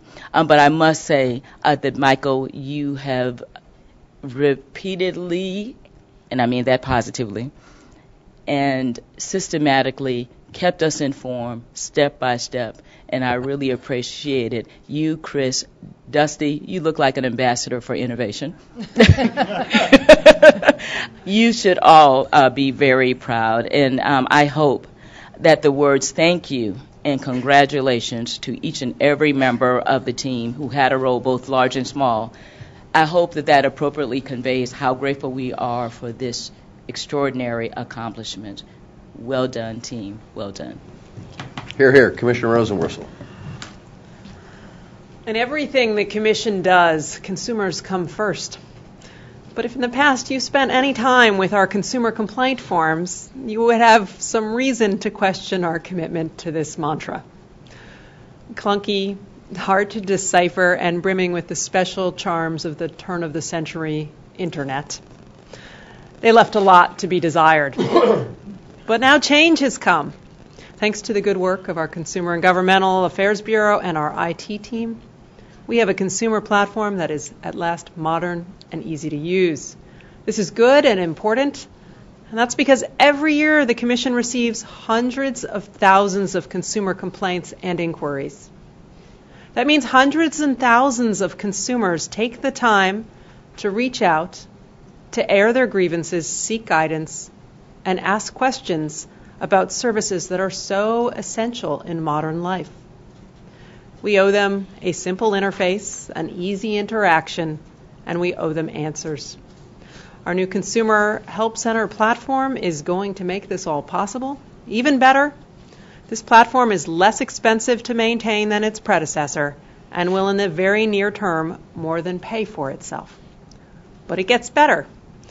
Over time, we will be able to take the information we glean from this new platform and use it to inform our policies and update our rules. That makes good sense because we have a treasure trove of information from this process. And in an age where we can slice and dice data like never before, we should make better use of what we have to do more to make sure that consumers come first. Thank you. Thank you, Commissioner. Commissioner Fye. Things are getting a little bit easier for the American consumer. Until recently, if you wanted to file a complaint with the FCC, you had to track down the right form, whether it was Form 2000D for public safety complaints, Form 501 for slamming complaints, Form 1088G for unwanted calls to a cell phone, or any of the other 15 forms that we used. And for some complaints, there was no form. For instance, rural Americans facing call completion problems were told to just use the form for billing complaints, which is Form 2000B for the record. No more. With the newly designed Consumer Help Center, filing a complaint or even getting a question answered is much, much simpler. And I got to see that for myself during a demo of the new system earlier this week, which I greatly appreciated. And I'm told the new center will automate the processing of complaints, meaning consumers will be receiving help faster. And that's great news. This development comes at a particularly important time. Consumers filed 291,657 complaints with the FCC in 2013. I believe that was a record. And though we're still compiling the data, it looks like we're on track to beat that record in 2014. There were 229,204 complaints in the first 3 quarters of that year. And I and my colleagues, I don't know if they're aware, we just got one at 11:42 on our own in our own inboxes. So making this process even a little bit simpler is likely to redound to the benefit of hundreds of thousands of Americans each and every year. I also hope that we'll take this opportunity to focus our efforts at the FCC on what consumers are actually complaining about. And looking at our past reports, it's clear. Unwanted telemarketing calls in violation of the National Do Not Call Registry are on the rise. In fact, such complaints made up almost 40% of consumer complaints in our latest report. And the number of complaints jumped dramatically last year, from 19,303 in the first quarter to 34,425 in the third quarter. Let's fix this problem. More generally, I hope that we can build on the transparency that is enabled by the system's aggregation of data and track agency receipt of and responsiveness to things other than complaints, like petitions for reconsideration and applications for review. An FCC dashboard that included across-the-board statistics on a wide variety of performance metrics would help the American public, Congress, and the FCC itself improve and promote agency accountability. I want to thank all of the FCC's frontline staffers here in Gettysburg and in the field for being the faces and the voices of the agency to the American people. And I especially want to thank those involved in this particular project: Sharon Bowers, James Brown, Cynthia Bryant, Michael Karowitz, Connie Chapman, Harrison Cox, Teresa Flasher, Aaron Garza, Dusty Long, Chris Monteith, Renee Moore, Howard Parnell, Carl Simmons, Mike Snyder, Dewana Terry, Brian Ulmer, Kim Wilde, Sharon Wright, and Josh Zeldis. Your professionalism and dedication lo these many months are much appreciated. Thank you, Mr. Chairman. Thank you, Commissioner. Commissioner O'Reilly. Thank you, Mr. Chairman. As is my practice, I tend to like to ask questions at presentations. But before I do, I want to thank the good work of the Bureau and the many others that have been involved in this process, including the Chairman and his staff. I'm hopeful that it will provide consumers a better experience, help them resolve problems before they feel a need to file a complaint, ease this process for actually filing complaints, provide information to consumers, notify them of complaint receipt and expected process, and allow consumers to track the status of complaints filed. This is not a critique, but one area difficulty that we visited with in my private demonstration was the issue of looking at those items, issues, and problems that the FCC does not oversee. What's outside our jurisdiction? I get a ton of emails. I imagine if I do, my colleagues do, and the Commission does, on things that we don't have oversight authority over. And I wonder, in looking at the website, I know there's the link at the bottom in terms of issues that we don't have jurisdiction over, but I wonder if we couldn't build a box in the middle that just highlights exactly what, the people can click on and say, we don't do X, Y, or Z. You sort of do that in now, and I know we have as I heard you correctly, there's a flexible software mechanism, and it's cost efficient to use. So is it possible to upgrade as we go forward to make it clear? Because I know the average American doesn't know between the FCC and the FTC and the CFPB. They have many more important things to worry about. But I wonder if we can't ease that process so we can send them on their right way to be addressed. Is that something we could do? The answer is yes. One of the key components of what we were looking at and what we wanted to build was a platform and a mechanism and a system that was very flexible and easy to adjust to input, whether that input come from consumers, come from others, or just ourselves in using the system and seeing things that needed to be tweaked to make it the great tool that we want it to be. And we adopted a platform that meets those goals. Under the old system, it was time-consuming, laborious, and costly to make those kinds of tweaks. So that really was a very significant aspect of this whole process. I can't speak to the IT part of it, per se, but my colleague, Dusty Lawn, who, when Dusty speaks here to you, you will recognize that he is the voice of the video that you just saw as well. So, Dusty, just kind of walk us through a little bit how easy it is to make that kind of adjustment, and I like the idea. Thank you. Yeah, sure. Within a matter of probably 5 to 10 minutes, you could have, technically speaking, something up that can guide them to another organization or something that handles their complaints that we don't. Other measures we've taken inside of the system is we have workflows already handled, like, for instance, the Federal Trade Commission, things will flow into that. We automatically notify the consumer where to be redirected. In the future, we hope to sync up real time with the Federal Trade Communication when those come in, so they're informed as well. The second step to that is taking the data from these flows, analyzing it, and then reacting and putting things back out on the site that match that. So if we get an influx of complaints that we don't handle, but yet we don't have messaging, we now can react quickly and spool feed to that based on what consumers are searching on from the front end. Thank you. I was surprised to see the D.C. and Colorado to have quite a number of complainers. My second issue I want to get to, and we talked about this as my demonstration, was one of the goals was to kind of model this technology after the tax preparer software that people are very familiar with the outside. And one thing that the software does, and again, this is not a critique because I love what you've done so far, it's more of how do we keep building on it. Is to, on the front page you have like TV and a number of different categories, and when you click on there, it brings up a number of pamphlets that you can read or click through as you highlighted in the video. But I wonder if we can't follow that through and be more like some of the tax preparers, and so it's TV, but then what's your specific question? Can we keep clicking through to get the person to the final destination they need to get to? And as you highlighted, it's very flexible. It's something we could do. Does that seem like something we might be able to keep going along the process along the, I'm calling it the questioning tree? Is that something we could do? And again, I would just point to the flexibility of the system overall. And I may get kicked under the table when I say anything is possible by Dusty and others, but that's how we're approaching it.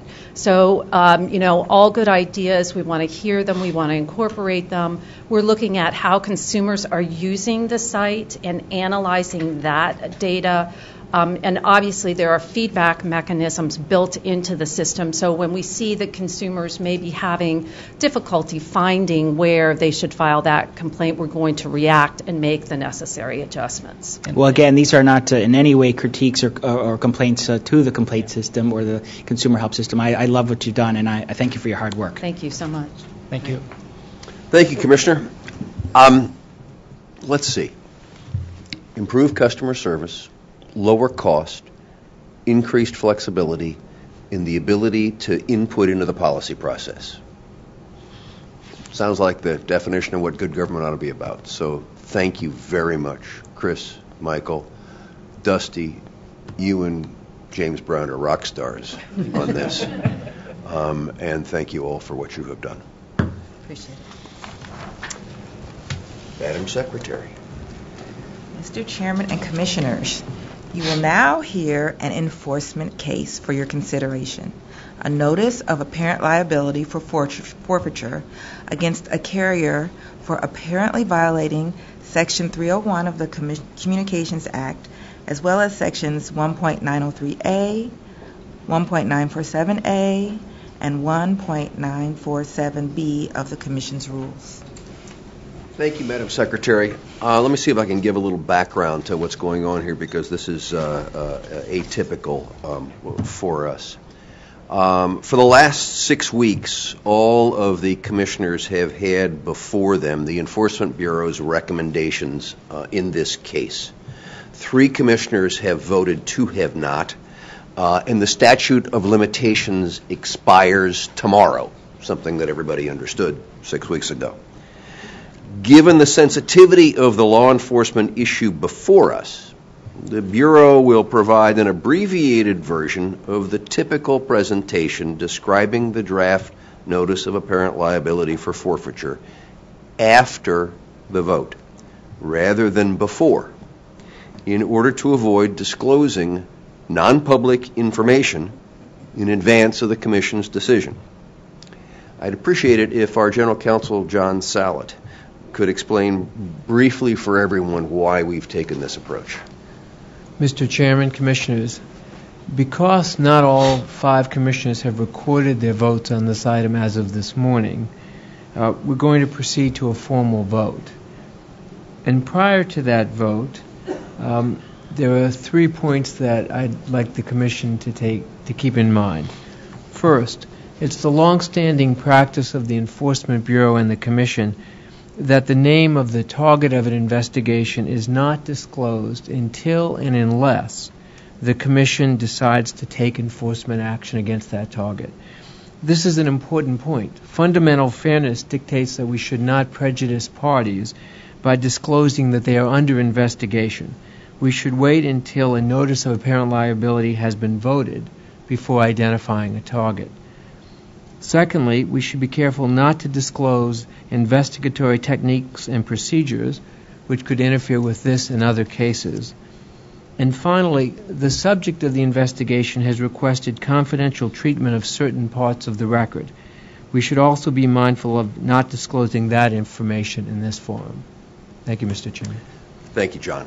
If there are no objections, we'll now move directly to the vote. You may, of course, make remarks, but given the advice of counsel, I recommend that we wait until after the vote to do so. So all those in favor of the item say aye. Aye. Opposed, say no. Concur part, dissent part. Okay, the ayes have it. It is so ordered.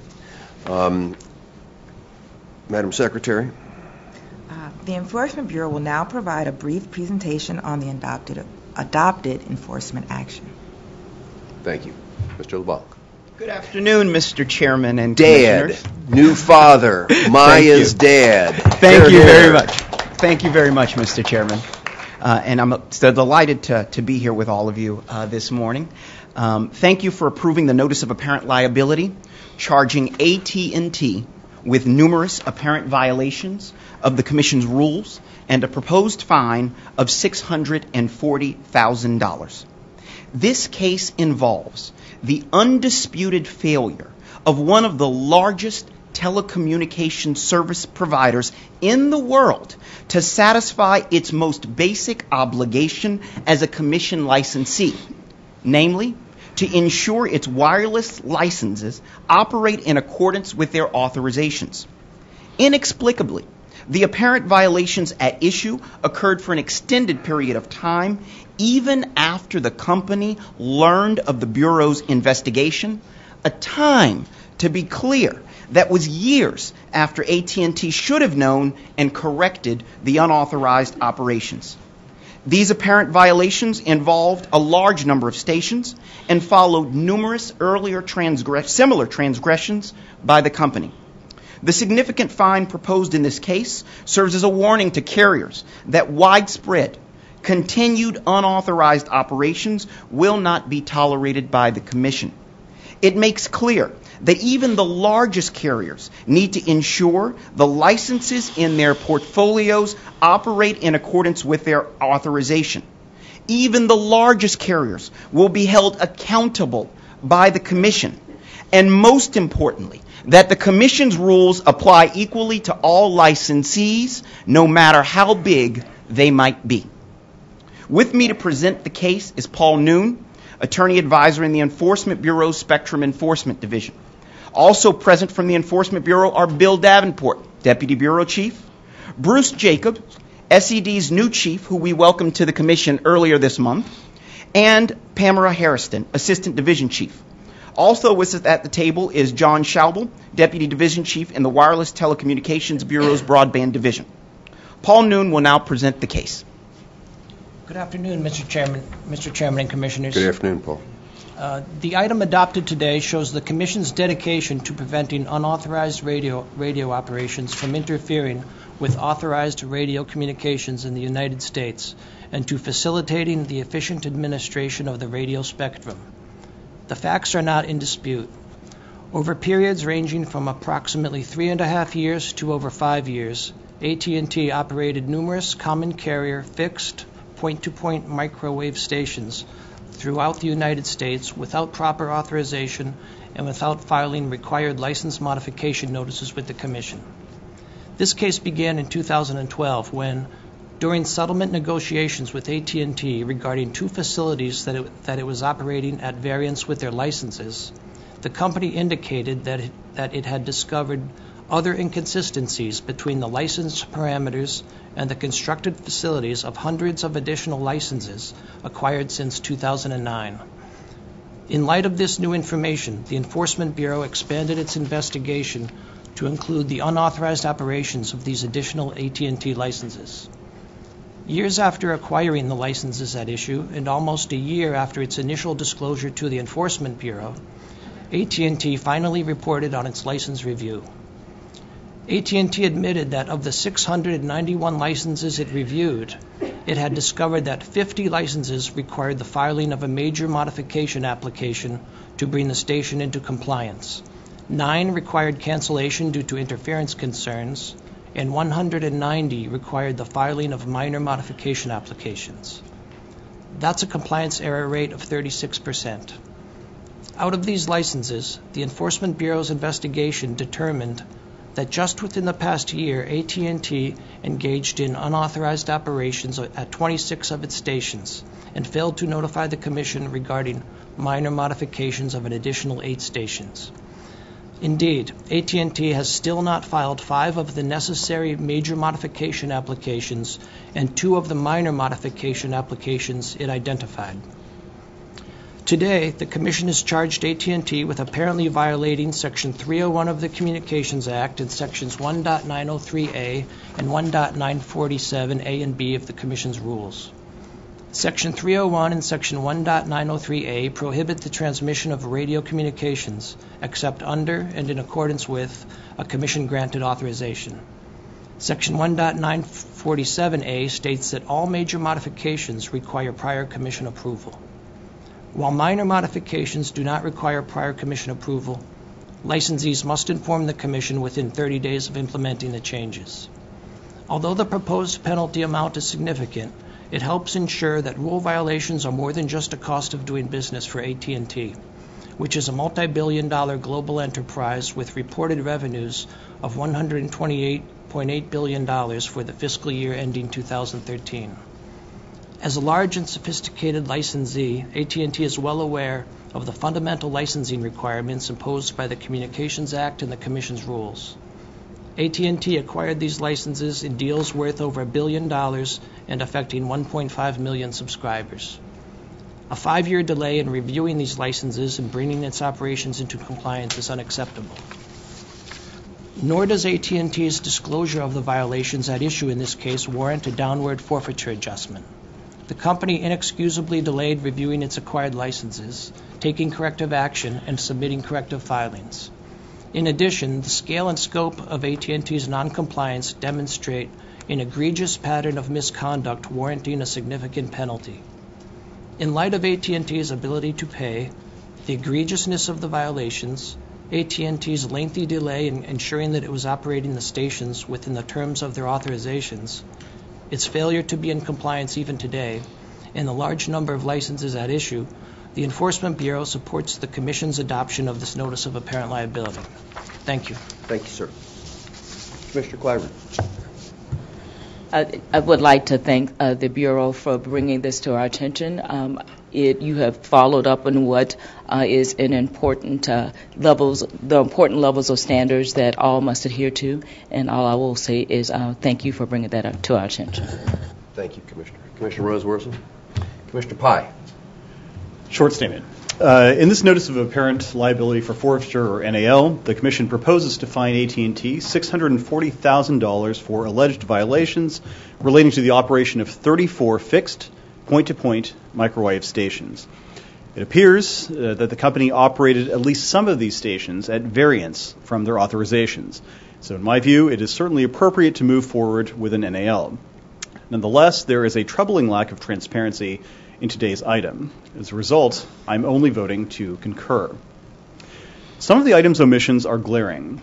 For example, the NAL itself does not identify the 34 stations at issue, nor does it describe how those facilities allegedly fail to comply with our rules. These are pretty basic points that we should be able to include when we are proposing to fine a company over $500,000 after a multi-year investigation. The missing information is also critical to determining the appropriate base forfeiture. Indeed, depending on the ways in which the stations fail to comply with our rules, the base forfeitures mentioned in the item might actually be too low. Defining the alleged conduct at issue is also key to determining whether any upward or downward adjustments are appropriate.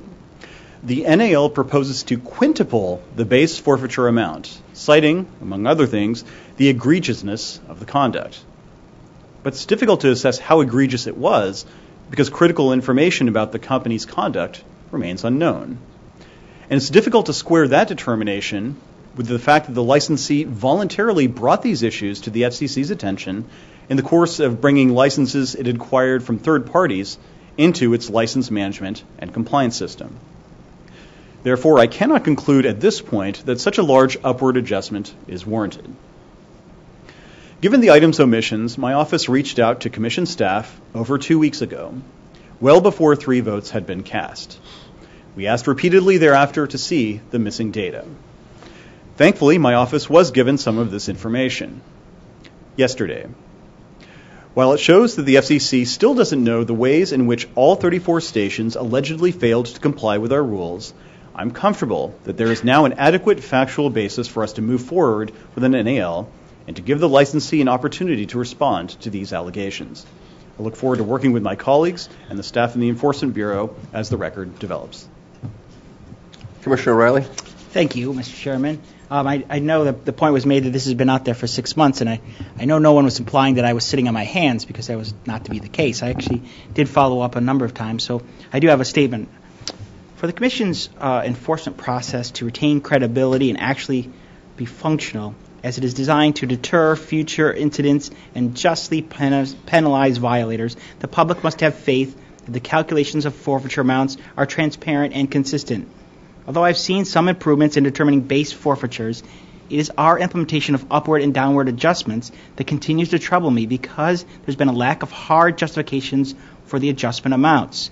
Today's NAL fines the licensee a base forfeiture of $128,000, which then is upwardly adjusted, as my colleague said, by 400% to $640,000. First, it appears that the licensee did potentially violate some rules.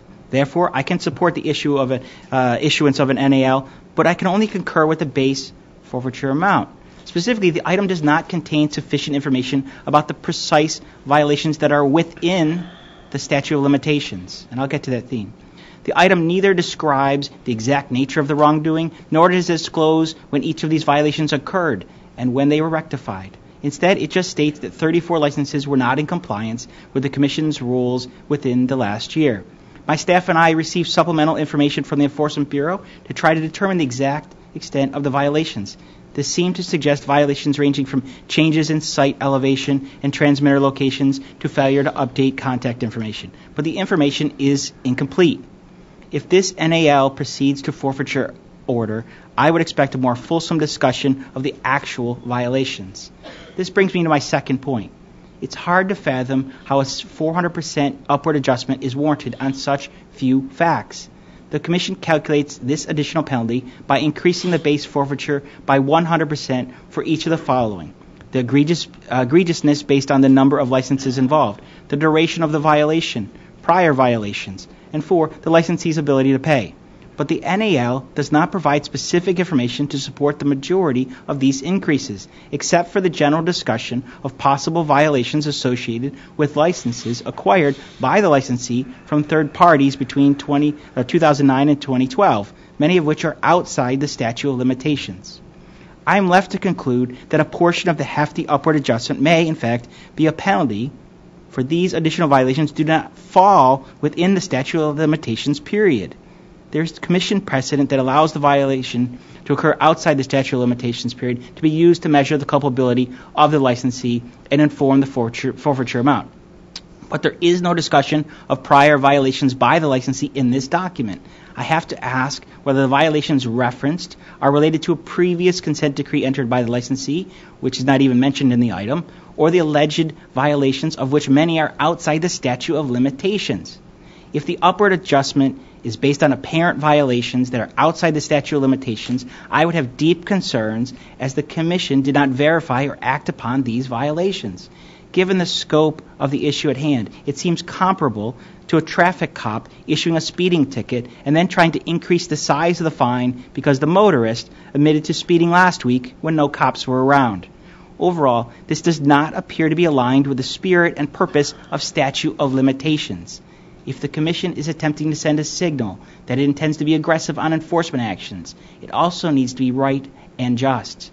Therefore, I concur in part and dissent in part. Thank you, Mr. Chairman. Thank you.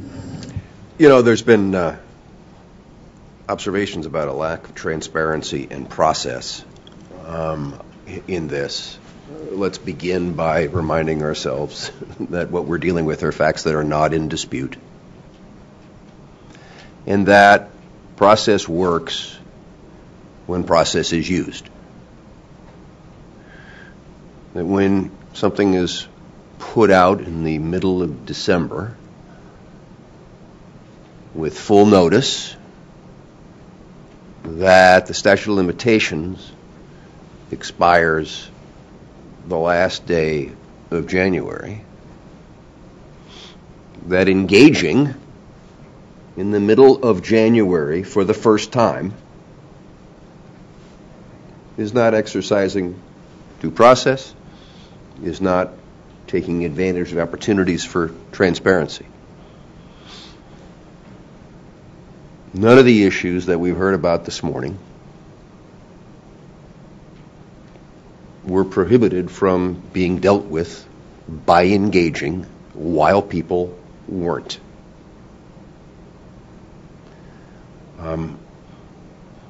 There are a lot of things that this Commission has to deal with.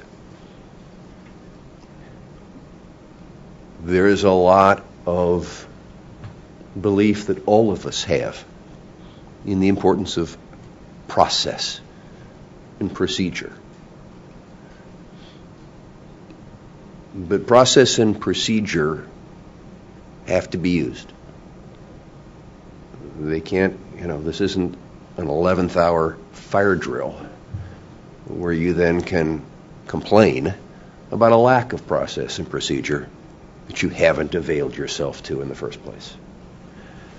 So I appreciate the work of the Bureau and the support of the Bureau's work by my colleagues.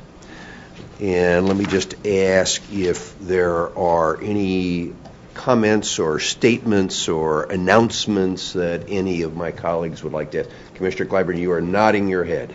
Yes, I am, sir. Fire away. Thank you so much. I appreciate you mentioning early on about the milestone we hit at 10:55 this morning when Auction 97 closed. If you notice a little more pep in my step as I leave the stage and a smile on my face, it's because I love when certain predictions are wrong. The experts predicted that the most we would glean or the most we would see in terms of this auction was $18 billion. They were wrong, and the American people will be the beneficiaries. So I'm very pleased.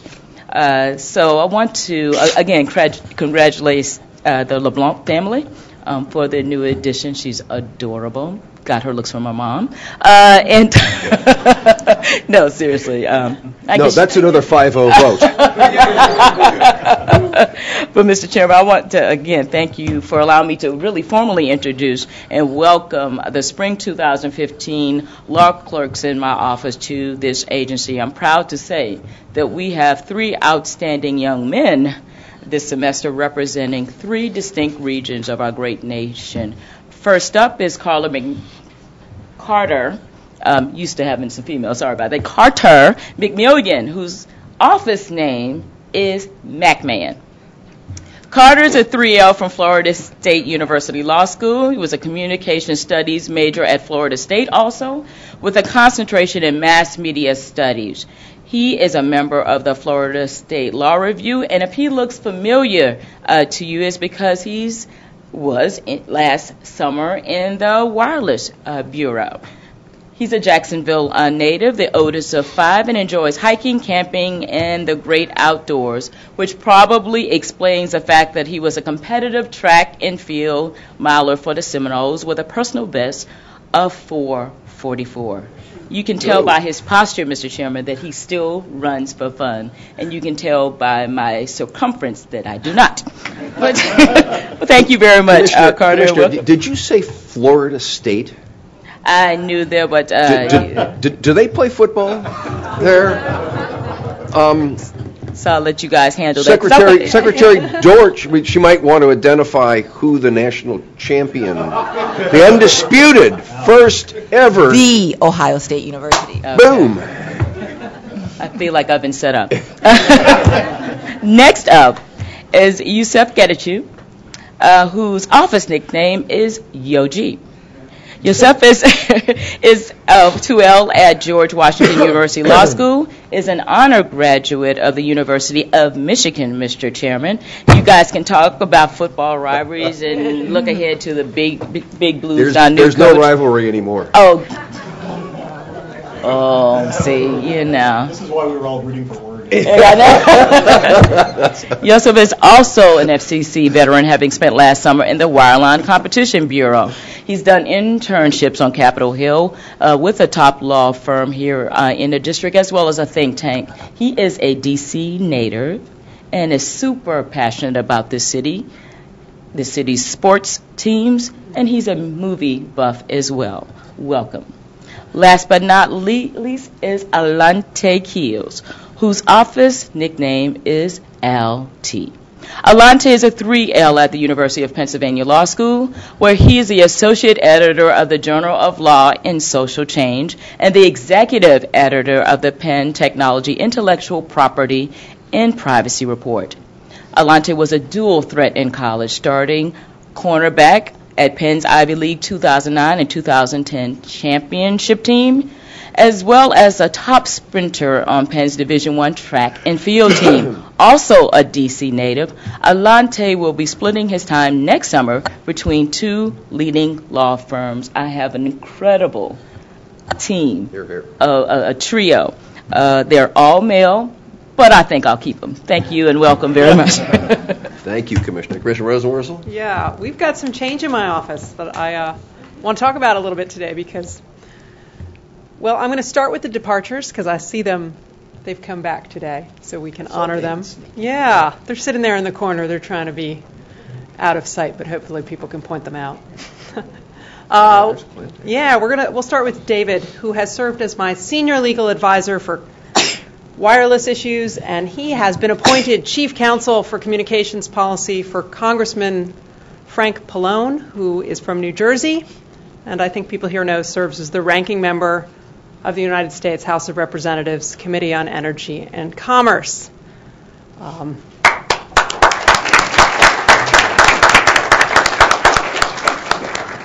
And sitting next to him is Clint Odom, who has served as my policy director with primary responsibility for media issues, and he has been appointed general counsel of the United States Senate Committee on Commerce, Science, and Transportation under the leadership of ranking member Senator Bill Nelson from Florida. So these two have both been trusted advisors and really good friends. They are first-in-class public servants. David has a deep background in communications law and I believe is without equal in his command of wireless policy. He's full of innovative ideas and he's got lots of creative ways to move forward and keep progress on track. I think Congressman Pallone and his colleagues at the House of Representatives are incredibly lucky to have his advice and good counsel in-house. And I will also point out that in David's departure, we will forgive him for leaving us boxes of weak tea and taking the strong scotch. Now, Clint is the consummate diplomat. He has this terrific mix of impeccable judgment, substantive smarts, and savvy that I know Senator Nelson and his colleagues are going to benefit from in spades. I also just want to say that Clint has, and when he was in my office, showed me the beauty of Arcadiana, the part of Louisiana that he's from. He showed me the communal power of a good gumbo, which happens in his kitchen, won't be happening in mine. And he also, it should be noted, made me eat alligator, which tastes like chicken. So their departure is a loss for my office. It's a loss for this commission, but I am thrilled that they are both continuing in public service, and I wish them well in their new capacities on Capitol Hill. All right, from the departures to some moving and arrivals. She's not here today, but I want to note that Priscilla Delgado Argyris is now becoming my senior legal advisor with responsibility for wireless issues. She previously served me in a different capacity and helped me on wireline issues. She joined my office from the law firm of Wiley Ryan. She's a member of the Hispanic National Bar Association, and prior to law school, she worked at PG&E National Energy Group. She's a graduate of Princeton University and New York University's School of Law, and we are thrilled she's taking on these new duties. Also taking on new duties is Valerie Galasso. She will be my policy advisor for media issues. She previously served as a special advisor and confidential assistant in my office, and she helped out immensely on STEM issues and consumer and governmental affairs issues. She came to my office from Vice President Biden's office, where she served as a special assistant for legislative affairs. She also did a stint working at NTIA on the BTOP program, and she's a graduate of the University of Connecticut and received a master's from Johns Hopkins University. And then, in addition, I want to point out that Travis Littman is coming to my office, and he is going to take responsibility for wireline issues.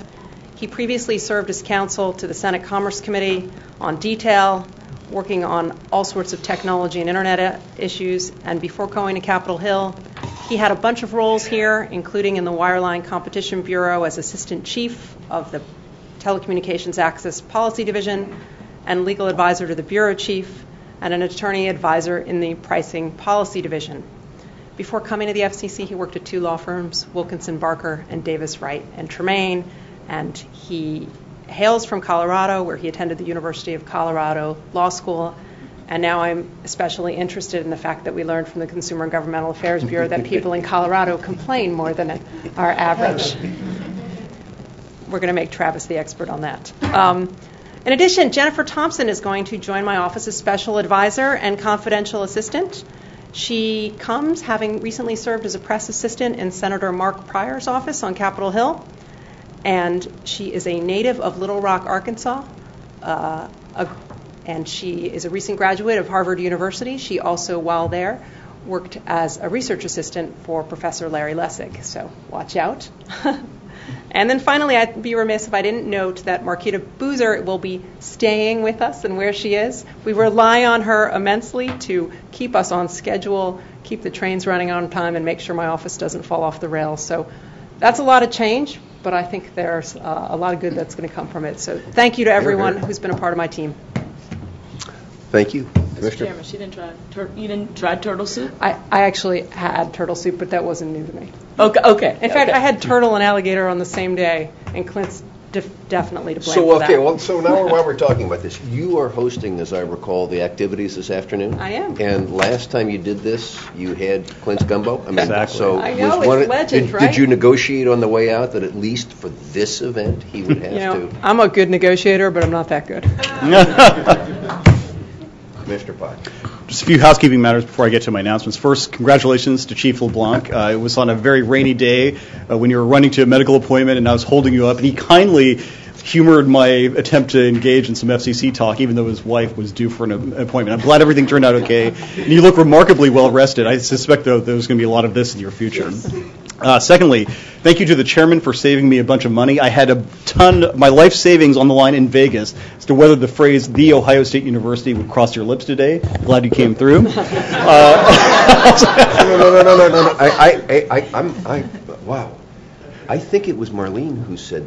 Oh, I guess that's true. And so, damn! Oh, there goes the 529. Once again. Right, yeah. I mean, my God, I'm thinking of your kids, Ajit. I'm worried that everything's gone now. I kind of talk about the AWS 3 auction, maybe. Yeah, you were talking about that. Thanks as well for holding this meeting on January 29th, which, as everyone knows, is the 154th birthday of Kansas. Some say it is a great state. Some say it is the greatest state. Either way, we can all agree it is the linchpin of this nation. Next, I want to recognize briefly Jessica's departed advisors, David Goldman and Clint Odom. I would strongly dissent from the departure, but for the fact that they are now overseeing us. So congratulations on your move. But to Clint, of course, laissez les bon temps rouler, and we look forward to working with you in the Senate. David, an old friend from our days in OGC, when he would come to my office and we would solve the world's problems one at a time, we are really going to miss you as well. I also want to follow one of David's great suggestions to me not too long ago and recognize some people who are leaving the agency but who have not, at least as far as I know, gotten recognition. First, Eloise Gore, who spent 40 years in public service, 18 of which were in this agency. I first had the privilege of working with her when she was in the Media Bureau and I was in the Office of General Counsel, and found it remarkable both that she was so substantive and thorough and that she was always in a good mood, which is a remarkable feat. Also, May Hall spent 42 years here at this agency, literally gave the bulk of her professional life to this agency. I just want to thank her for her public service, and to all of those in the agency who worked with her. I'm sure they would join me in saying that she will be missed, and we wish her all the best in her retirement. Finally, I want to take a minute to introduce our office's three new law clerks. First, Chris Mills, I think, is here. He's a second-year student at Catholic Law School, where he's a member of the Institute for Communications Law Studies and the secretary of the Communications Law Student Association. He grew up in Heidelberg, Germany, as an Army dependent before moving in pursuit of favorable weather to Western New York to attend St. Bonaventure University. After college, Chris enlisted in the U.S. Coast Guard to fulfill his lifelong dream of becoming a sailor on the high seas. But after being assigned to a JAG office in Charleston, in part, he abandoned those dreams and began studying for the LSAT. In the fall, Chris interned at the Enforcement Bureau's Investigations and Hearing Division, where he worked on matters concerning indecency, collusion, and misrepresentation. Chris is a morning person who, unusually in our office at least, likes to arrive around 7:30 in the morning, putting all of our interns and, frankly, the commissioner to shame. Andrew Prompschufer is a second-year student at Georgetown University Law Center, where he is co-chairman of the Entertainment and Media Alliance and a member of the Georgetown Journal of Legal Ethics. He's a California native, originally from the city of Rancho Cucamonga, which is most distinguished by the fact that The Simpsons, Krusty the Clown included it in a list of funny place names for his students to memorize. Andrew spent last summer working for Paramount Pictures General Counsel. This fall he worked with the National Music Publishers Association, and prior to law school he dedicated a year of service to a Los Angeles legal aid clinic through AmeriCorps. But most impressive to me, at least, is his work as a barista while attending UCLA as an undergrad, where renowned UCLA scholar James Franco once raved, "Good latte, man." That's big. We also suspect that Andrew gave James the idea for the movie The Interview, but don't tell the North Koreans about that. Next, Nathan Egan is in his third year at the George Washington University Law School, where he's an articles editor for the Federal Communications Law Journal. He spent last summer interning at CompTIA, and he has previously interned here at the Commission in my old stomping grounds, the Office of General Counsel. He's originally from northern New Jersey, but he came to D.C. for law school because he decided that there just wasn't enough traffic in his home state. As a Jersey native who makes poor choices, he is a long-suffering New York Mets and New York Jets fan. Notice Gigi Sohn. He welcomes any and all expressions of pity or sympathy. Finally, I'd like to welcome back Max Shu to our office. Max was with us in the fall, and notwithstanding that experience, decided to join us for a second semester. Albert Einstein, as you probably remember, decided to define insanity as doing the same thing over and over again and expecting a different result. I'm personally pleased that Max has decided to give that a try. But on a more serious note, Max is a third-year student at George Washington, where he's senior managing editor of the Federal Communications Law Journal. He did fantastic work for us last semester. All of them have contributed this semester, and we are really excited to see what the semester has in store for all of us. Thank you, Mr. Chairman, for indulging my rambling. Thank you, Commissioner O'Reilly. We are pleased that you are back. Thank you. We did notice that you had some comments today, a little longer than normal, but we're pleased you're back. And we're thrilled that you and Sarah got married on January the 1st. Hear, hear. I've got a couple announcements. In my office, we have a fresh batch of interns and legal clerks, and I don't know how you guys get away with it. My clerks are in school, in class right now, you know, and yours, were yours cutting class to be here to get this, huh? But anyway, Rosita Lopez is here. Where is Rosita? There she is. Rosita, stand. Come on, you're supposed to stand up. You know, you have to have the full embarrassment routine here. Okay. So Rosita is a graduate of the University of New Mexico. She majored in journalism and mass communication, and she has been going through a fellowship for the last 5 months with the Congressional Hispanic Caucus. So she's bouncing back and forth between our office and the Hill, working with the Hispanic Caucus. She worked for Congressman Ben Ray Lujan previously, and we're excited that Rosita is part of our team and showed up here today willing to admit to that fact, because the other two are in hiding. Yenhu Wadajo is currently a law student at American University, Washington College of Law. She worked for the Associated Press through the summer, and she spent the last half dozen years working in the broadcast industry as a reporter, as an on-air person, as an editor, as a reporter, as an anchor, and ultimately ended up anchoring the #1 rated morning show in the Birmingham media market.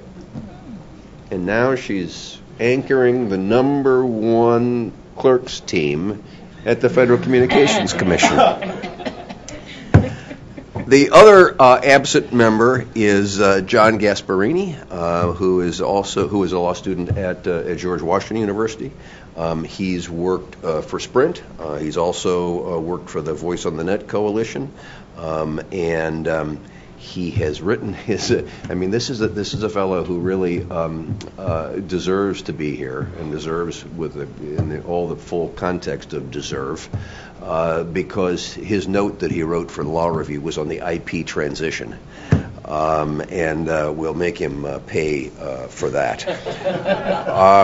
We expect to hear excellent things from these three for the spring of 2015 and in the months to come, and we're glad that they're with us, as all the rest of you. Welcome.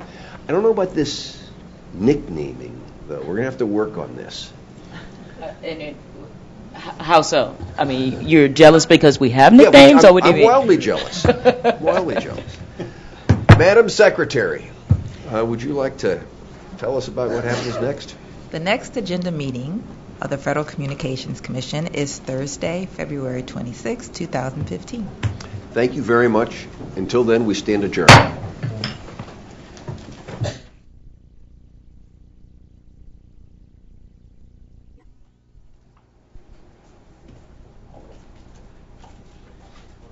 Wow, it's quiet out here. Y'all are ready. Okay, thanks for sticking around. I'll hand it over to the chairman. Thank you very much, Kim.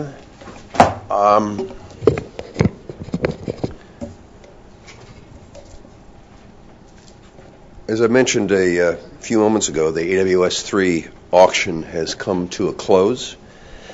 The paired band part of the auction had closed yesterday, and this morning after today's meeting started, the unpaired band closed as well. As I said at the meeting, the number is $44,899,451,600. You don't get a chance to read a number that long very often.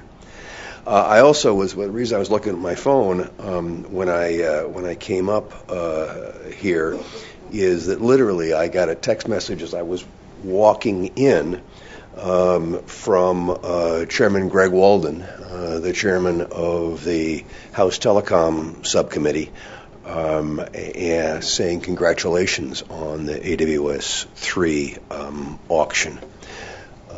It has been a huge success. According to one analyst, this addition of 65 megahertz will spur $16 billion in new capital spending, increase the GDP of the United States by $50 billion, and create more than 65,000 new jobs. That's a serious undertaking that frankly far outshadows the rather sizable number that we've been talking about.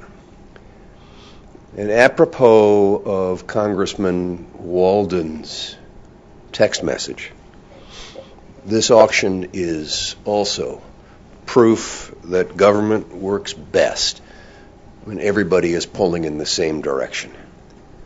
Congress acted in a bipartisan manner in the Spectrum Act that began this whole process. Special recognition should go to Representatives Upton and Walden and Eshoo and Guthrie and Matsui and Senator Thune's activities, as well as that of recently retired Senator Rockefeller and Representative Waxman. But after they acted, it became a challenge for the Obama administration. Following the president's goal to free up 500 megahertz, Larry Strickling at NTIA, Tom Power, formerly at the White House, Terry Takai, and General Robert Wheeler at the Defense Department worked with the FCC to cut away what was a veritable thicket of issues that had to be dealt with before we could get to having an auction, let alone before we could get to this result. The hard work of the FCC staff was especially important at all stages of this process, both the legislative and administrative. And while there are many, many who share the kudos, there should be a special shout out to the Wireless Bureau and OET staff, especially the Wireless Bureau's Broadband and Auctions Division. And in particular, I want to recognize Julie Knapp and John Leibovitz for their great and untiring efforts to pull this all together to get us to the point that we reached today. So as we prepare for the wind down to the auction, I'm sorry, not as we prepare, as we are at the end of the AWS-3 auction, we can now look forward to the 2016 incentive auction. By their actions, wireless carriers have demonstrated the importance of new spectrum, and I'm happy to tell you that hardly a day goes by that we aren't answering renewed interest from the broadcasters to participate in the incentive auction process. These auctions, these actions, are key components to building a broadband future. What went on in this room today was Act 1, Scene 1 of a series of actions by this agency to ensure that U.S. broadband is fast, fair, and open. You just enjoyed Act 1, making sure that the broadband service to America is fast. We raised the standard for fixed broadband in America to a level that better reflects the needs of today's connected households and will enable tomorrow's more advanced services and innovations. For Act 2, we will address how access can be fair and whether the Commission should use its authority to preempt state laws that block communities from controlling their own broadband future. Act 3 will address open broadband networks. I will propose new open internet protections that do not allow blocking, throttling, paid prioritization, and any other discriminatory practice, while also establishing a sustainable structure to address broadband issues in the future. The FCC is the public's representative in the broadband revolution. We will use every tool in the agency's toolbox to build a better broadband future and to make sure that the internet stays fast, fair, and open for all Americans. Today we took an important step along that path, and I look forward to further progress in the days ahead, and we'll be happy to answer your questions. Should we start? Which way do you want to go, Kim? Well, Brooks is wearing a three-piece suit, so I think he's going to go. Whoa! Did you bring the hat, though?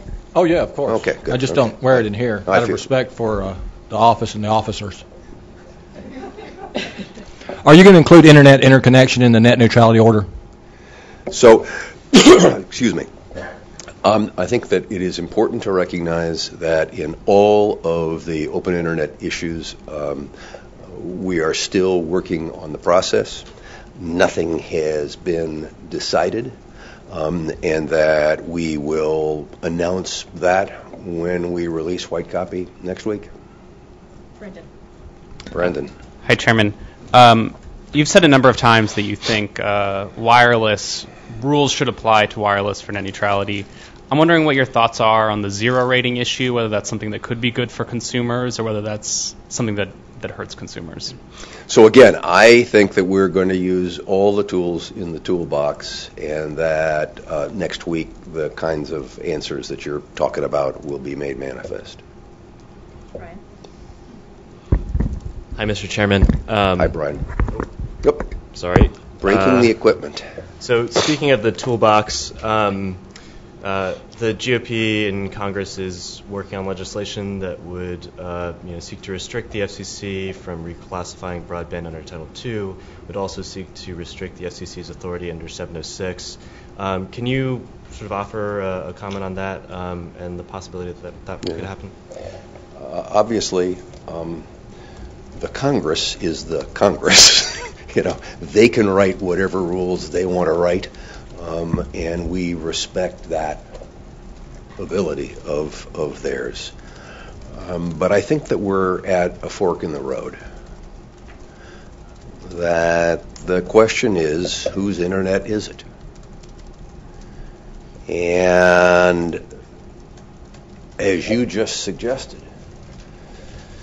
it is important to deal not only with the three things that everybody always points to, blocking, throttling, and paid prioritization, but it is important to deal with the long-term future of what the relationship of the American people will be with their broadband network that is so essential. You know I'm a huge Lincoln buff, and he had a great expression. He said, the struggle of today is not altogether for today. It's for the vast future also. We're not dealing with the kinds of issues that he was dealing with or the magnitude of issues that he was dealing with at that point in time. But we are dealing with the vast future represented by broadband networks. The most powerful network in the history of mankind, offering transformational opportunities that we can't even imagine at this point in time. And so the responsible question for an agency like us becomes, how are we going to make sure that in the broadband future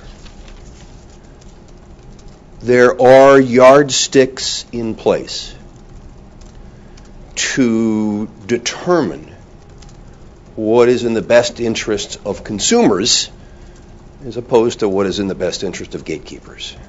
And that's the path that we're on. Alina. Hi, Elena. Hello, Mr. Chairman. Today, in the 25 megabits proceeding, you dramatically changed the way the broadband deployment map looks like. Does that alter the way you think of competitiveness in the broadband market? So I think what's significant is that as I said in my statement, we're establishing as a standard what is available to 80% of the American people. It is a challenge in terms of what we need to do to bring the other 20% to that kind of a level. But we're kind of stating the obvious, that this is where things stand. Hi, Leah.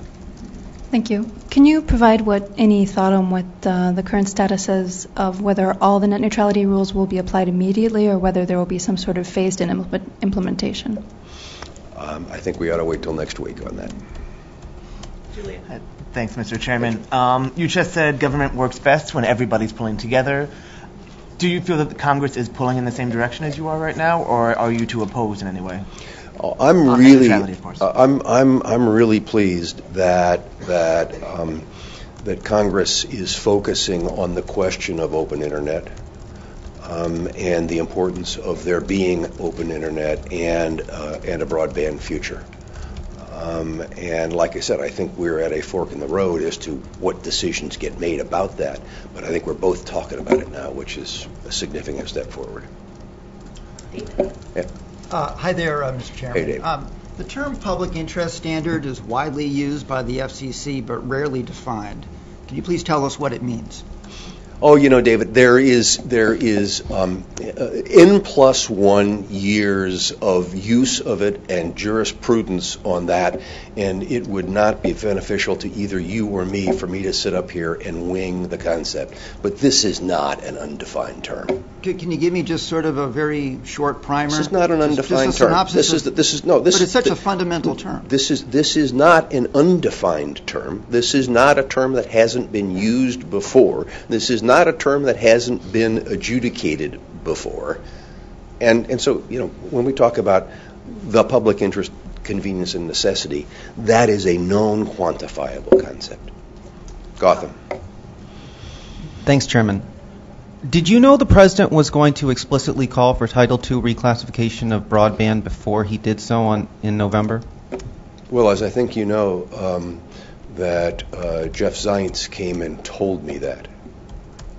You said a couple months ago that he only gave you the broadest outlines at this same press conference. No, but the broadest outlines of what he was going to be asking for, which are those four issues that he raised. including Title II. Sure. Bernie. Yeah. Your redefinition of broadband today, I think, means that more than half of Americans now live in areas where they have access to just one officially defined broadband provider. Does that make you less likely to approve the Comcast Time Warner Cable deal? Oh, that's a great spin on a set of facts, and no, I'm not going to answer it here. Does it affect your thinking more generally about this? No, I think I refer you to my speech at 1776 where I talked about these exact same issues and said, hey, look, we need to be in favor of competition. Yes. You mentioned a couple times today this idea that 80% of Americans have access to this, but 20% don't. And could you just expand a little bit on what the threshold then is? I mean, because I wouldn't imagine it's ever going to be rolled out 100% to everybody at once, whatever the next step is. There'll always be some... it's always an incremental process that you So does that mean there will never... The answer to the 706 question will never be yes? So the interesting thing, I mean, that's a really thoughtful question. And the interesting thing is that we're dealing with a velocity of change in our lives driven in large part because of the increasing velocity of networks. And I don't see that slowing down. Now I'm not going to saddle my successors with expectations or whatever. But I think that we can expect to see throughput continuing to rise, and so the Commission is going to have to continue to ask a question. Okay, what is a viable standard for today? Thank you, Howard. Mike, I guess I've been trying to decide to ask another question about net neutrality or about the incentive auction, and I just decided. There you go, flip a coin, Howard. This is it. This is your moment. You and Kirby can collude. He's saying net neutrality, so I'm going to ask about the incentive auction. And my question is, after you spoke at CES, there was a lot of commentary from your colleagues, and it was a little hard to tell exactly what they were saying, but everybody talked about a pause and how there needs to be, maybe there should be a pause in the incentive auction. Yeah. And, there's been questions about our carriers going to be ready after spending so much in AWS-3 to turn around in January or February. And I'm just wondering, what's the state of thinking on that right now in your office? Yeah. We're on course and speed for making the final decisions in the auction at the end of this year so that we can begin the auction in early next year. Nothing has changed in that regard. The point that you raise about the size of the auction, as I just said, it certainly indicates the importance of spectrum, and let's not forget that this is spectrum that they get essentially forever to generate revenue on forever, and it certainly has encouraged broadcasters to want to sharpen their pencils and say what's in the best interest. I think when you look at the amount that's paid, there are a couple of things that need to be borne in mind. One is that the CFOs of these companies didn't just fall off the turnip truck. I've never met a CFO that said, "Oh yeah, let's go out and spend some money," and that everybody bid to a budget. I've been on the other side and watched this. You come in, you are prepared, you know what your budget is, and you're bidding to your budget. You're not just like at the school charity auction where you go, "Okay, honey, should we do a little more?" No, you're planning. You're bidding to a plan. And so there were plans, and we've seen where those plans expire when they quit bidding, and the auction ends. The second thing that is, I think, important to recognize is that this is a large absolute number, but in relative terms, it's not that large. You compare it to what this represents in terms of revenue, EBITDA, cash flow for the wireless industry, and look at that, look at the average of the other auctions. You can go and pick, well, this auction or that auction, that doesn't. Look at the average that gets spent. We're not even near the average percentages that get spent in that regard. So I think they got a deal. I think they paid a fair price, that the market established what the price is.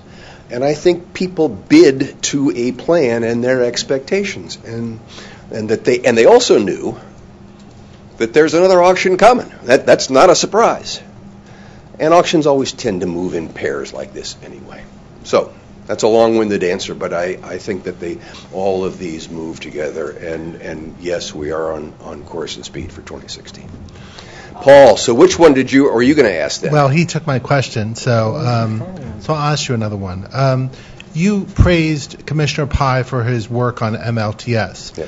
In Texas last week, he said that Commissioner O'Reilly found this as well, that the FCC, when you dial 9, you don't get 911, and that he thinks that should be changed, but he doesn't have the power to do that. Yeah, no, he and I have had a conversation about that, and I said to him that I thought that it was very different being at the FCC, where you go through security, you have to be admitted, than being the situation that was the tragic situation that he was trying to respond to, of the young girl alone in the hotel room not knowing how it worked. I don't think there's any question of anybody at the FCC as to the fact you have to dial 9 to get an outside line. In fact, it might be more of an educational challenge to say don't dial 9 to get out. And I also think that the people who come in from outside, as well as the people in this building, 98.3% of them bring cell phones with them. I think it's a different kind of a situation than the young child in a strange hotel room, unfamiliar with how the phone system works that he's been talking about. But there's also office buildings that this is an issue in, and the FCC is an office building, and he made the case, he's saying that the FCC is setting a poor example. You don't think that's the case? No, I think it's the example that applies throughout the federal government, by the way. Hi, Ann. So I wanted to go back to the net neutrality issue, and it's been widely reported that you are expected to apply some sort of Title II, and you always say things like we're going to apply everything in the toolbox. I mean, can you draw that link now and say that, yes, you are indeed going to apply some version of Title II?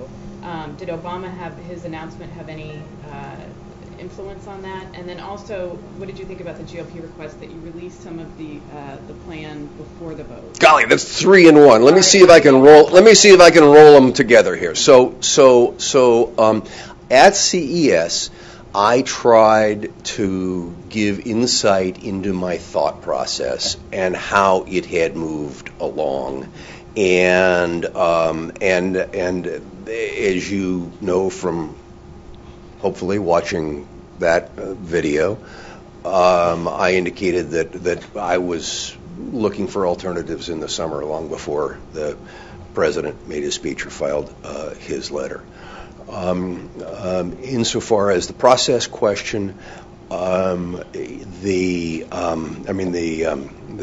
letter question, I'm going to obviously respond to them, but I think it's important to recognize that I feel strongly, as I know that the chairmen do, about process, and you don't change process overnight without following process. We're certainly going to make sure that the American people are informed about what it is that we're talking about. But did Obama influence your decision at all? And I'm sorry, I only get one question. But he didn't. That was. Yeah, I answered the question. I said in June. I laid out at CES that in June, over the summer, we were working on alternatives. Okay. I'm Sean Zeller with Congressional Quarterly. Hey, Sean. I wanted to follow up on that about the release of the open internet order that the Republicans in Congress have asked you to do. what process are you thinking about? Can you elaborate about the processes in play as far as an early release? Oh no, what I was saying was that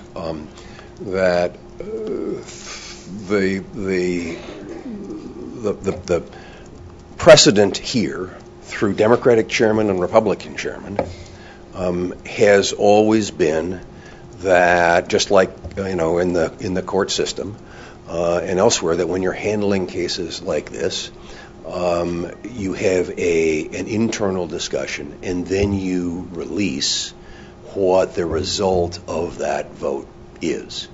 And you don't change that decades of precedent overnight without following the procedures to review questions like that.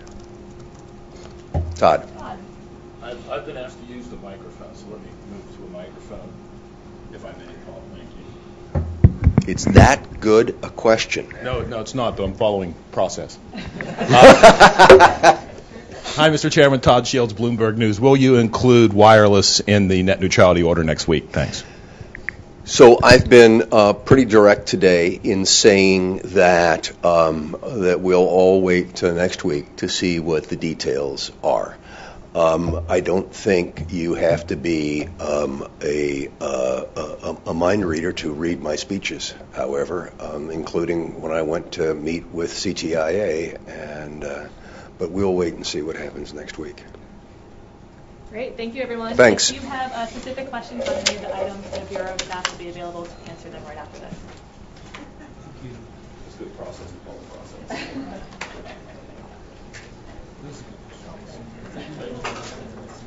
Well, you kind of answered it, so I didn't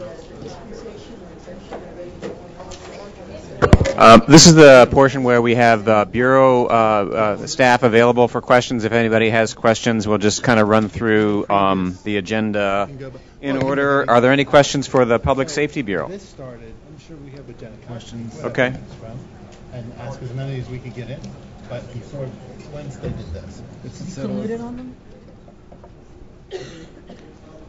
This is the part in the open meetings that I always say, don't leave! Right. On the net neutrality order, no, that's a joke. The thing I was trying to, I guess the thing that I thought was, there's a lot of parts of this that I'm still a little bit confused about in terms of the details, but obviously all the details aren't out there yet, but they were discussed by the Bureau. One of the things I just wanted to get a little more clarity on is the way these calls are counted, satellite versus non-satellite. Can you give us a little more on what the order actually says on that? Sure. As we worked with the stakeholders, public safety, the carriers, and a lot of the interest groups that really helped us better understand the problem, it became clear that we need to focus on the full range of how calls are made.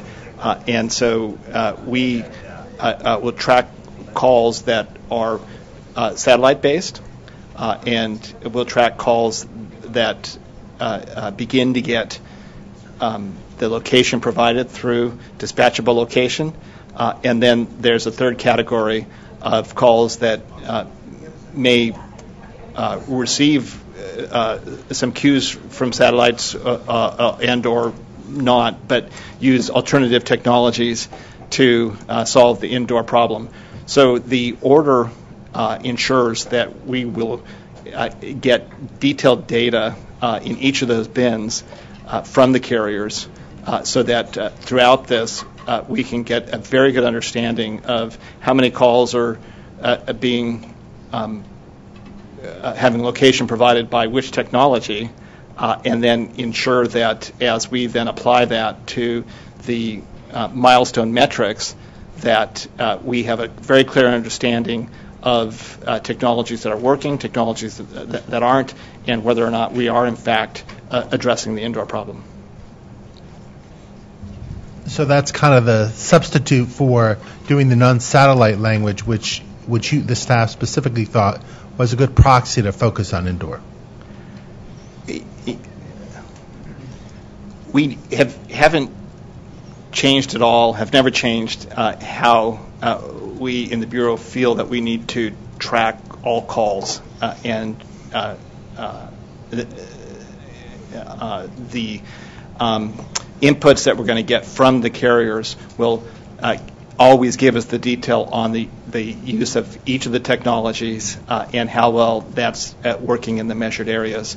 As far as the metrics, the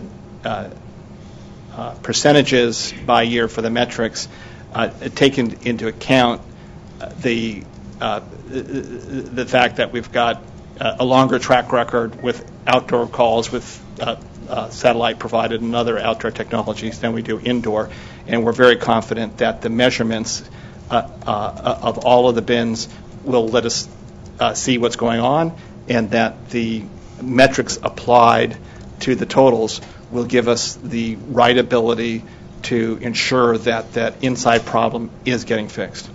Is your hope that the text would be out today? Is that the plan, or is that likely not probably going to happen today? Not holding you to it, but sometimes you guys kind of have a goal, if you will.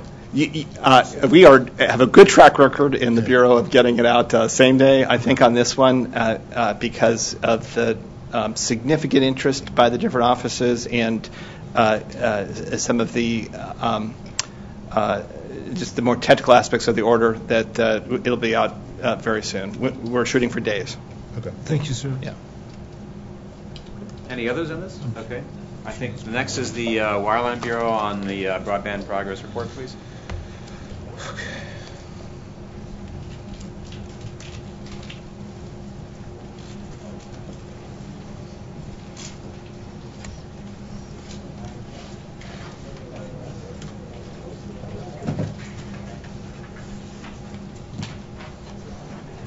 Go ahead, Lynn. Wireline Bureau? Yep. Yeah. Could you clarify for me how the definition used in the 706 reports for broadband meshes with the current classification of, and I'll say broadband services, but correct me if I'm wrong using that term, of certain non-dial-up internet services as information services. If the FCC changes the definition used in the 706 report, what are things that are currently now under 10 or under this, some things that are currently under 25? Are they still information services? So let me tease that apart a little bit and see if I can help clarify that. One thing that this report doesn't touch in any way is classification of something as an information service or a telecom service. It's just not part of this report at all.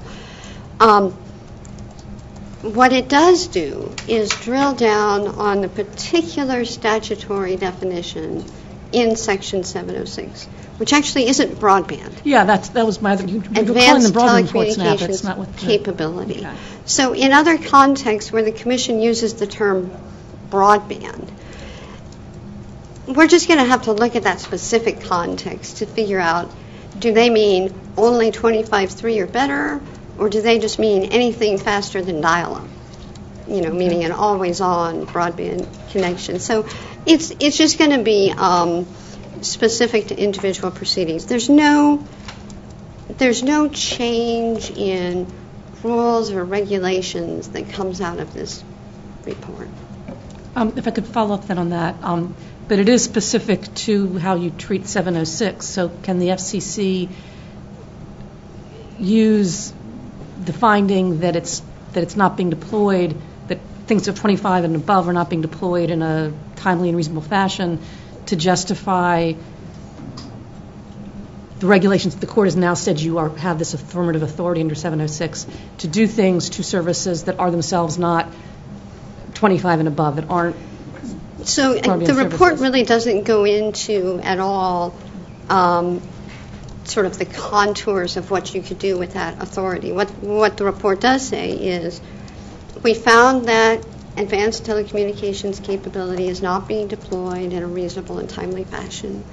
Therefore, under 706B, we have an obligation to take immediate action to fix that. And then there's a brief NOI, as we mentioned, that asks some just public input. How should we do that? But there's no specific delineation of, we could do this but not that or anything like that. That would be left to figuring out in the specific proceedings where we do those things that we end up doing. Okay. And I don't know if anybody else has anything on this, but I'll just do one more follow-up then. So the NOI, it's an NOI. There's no actual, you don't have any ideas. You're asking for other people's ideas. There's nothing in there that says these are proposals that we think. There are no proposals. There are some questions about whether could we, how can we work with the private sector to fill the gap? What can we do? So there's some topics, no proposals, no proposed rules, nothing like that. Thank you very much. Jerry? There was a point made about like how the standard is not met for advanced services, and but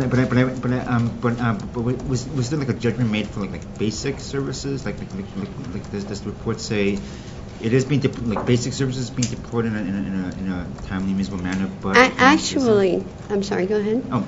Actually, the report does lay out deployment at different speeds. So we don't, it doesn't make individual findings at different speed levels, but the report does present data not only about deployment at 25.3, but it also looks at deployment at 10.1 and deployment at 4.1. And one of the legal conclusions in the report is that in rural America, we're not even closing the gap at slower speeds fast enough. So it does go into those slower speeds, things you might think of colloquially now as basic broadband. The report doesn't tease them out into different tiers that way, but it does present all the data that we have, 4.1, 10.1, and notes that in rural America, that the gap even at those lower speeds is not closing fast enough. To explain this correctly, I mean, is it accurate to say that the report found that broadband at 4.1 and 10.1 are being deployed adequately, but that's not it's not strong enough to deal with the advanced telecommunications capability, and that's what's falling below this. The report doesn't make a final legal conclusion about deployment at 4.1, 10.1, but it does note that even at those slower speeds, the gap in rural America is not being closed fast enough, and looking sort of holistically, that also supports the finding that the 706B standard has not been met. Deployment is not, in general, proceeding in a reasonable and timely fashion. And Commissioner O'Reilly was saying something along the lines of there's something in the report about how both how that speed has been met for both wireless and wireline, and is there anything like that in the report? What he was referring to was a suggestion in the report that as we start the cycle again, under the statute, we should have another NOI to trigger the next reporting cycle, come out in the summer with a report about this time next year. So what the current report does is mention some of the things that we might look at in the next cycle. And one of those is whether to consider advanced telecommunications capability to be deployed in an area. The population needs access not only to robust fixed services, but also to a mobile service of a particular quality. Certainly doesn't make any findings about that. It just suggests that it's something the Commission might consider in the future. Gotcha. Thank you so much. You're welcome. Can I come a bit more? Go ahead, one more. Since, as you just pointed out, the advanced communication services doesn't actually say broadband, in looking at other things that you might look at, do you think at all about things that aren't speed related? I mean, yes. The statute actually tells us to look at the availability of advanced telecommunications capability. And so the report does say there are other factors besides just physical network deployment that could be relevant to availability. I think there was some mention earlier of latency as a potential concern. You might look at whether the service is reliable, whether it's consistent, how much it costs. At this time, we don't have the data to do any kind of a rigorous analysis along those lines, but those are things that could go to whether we consider broadband to be available and things that we might look at in more depth in the future. Thank you very much. You're welcome. Thank you. Consumer and Governmental Affairs, any questions about the changes to the complaint process? Okay. And finally, any questions for Enforcement Bureau on the enforcement item? All right. Thank you very much.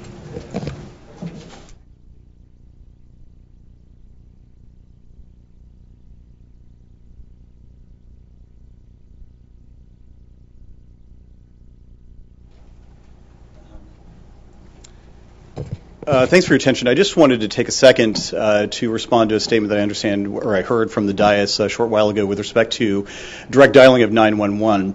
One of the things I've noted in the past year since we've conducted this inquiry is first that awareness of the issue is often what leads to a solution, and secondly that the solution itself is relatively easy to adopt. For example, I think about C.J. Clayton, the general manager at Staybridge Suites down the road from Marshall, Texas, who, when she first heard about the Carrie Dunn story, she herself took proactive efforts to make sure that the hotel allowed direct access to 911 for the guests at that facility. It's in that spirit that I suggested to the chairman, along with Commissioner O'Reilly, that here the agency, which is after all the premier agency focused on communications issues, we should allow FCC employees to have the same functionality. And it's for that reason I was disappointed that we will not see any change in the near future along those lines. Now, I think it's one thing if the agency lacks the resources to do it, although I would dispute that to the extent that, as I pointed out in my statement and last week in Marshall, a predominant number of vendors include a default of no 9 in their MLTS systems, and a number of other vendors are including recommendations and instructions to make it easy to do so. But on the other hand, to argue that FCC employees either don't need that functionality because they're aware of the 9 as an access code, or because they've been cleared by security, or because there are no children in the building, I don't think is the appropriate way to think about public safety at this agency. Indeed, I dare say that FCC employees and their visitors, as well as any federal employees and any visitors to federal agencies, deserve to have the same functionality that a hotel guest staying at the Staybridge Suites in Longview, Texas has today. Especially when this fix is so easy to adopt, I would argue that it's incumbent upon the agency, if indeed we take Section 1 of this Communications Act seriously, which after all imbues the agency with an obligation to embrace public safety, to allow direct access to 911. And so I just wanted to correct the record on that score and suggest that we should lead by example. I don't think it's enough for us simply to impose obligations on the private sector that are aggressive and achievable, as I pointed out in one context. Yet, when it comes to a public safety issue such as direct access to 911, we set no standard and don't even try to achieve it. I think that's not the right example that we should be setting for other federal agencies and for private entities across this country. And I just wanted to make sure that that was on the record. And I'm open to any questions about that issue if you'd like. I don't have any, but thank you. All right, thanks.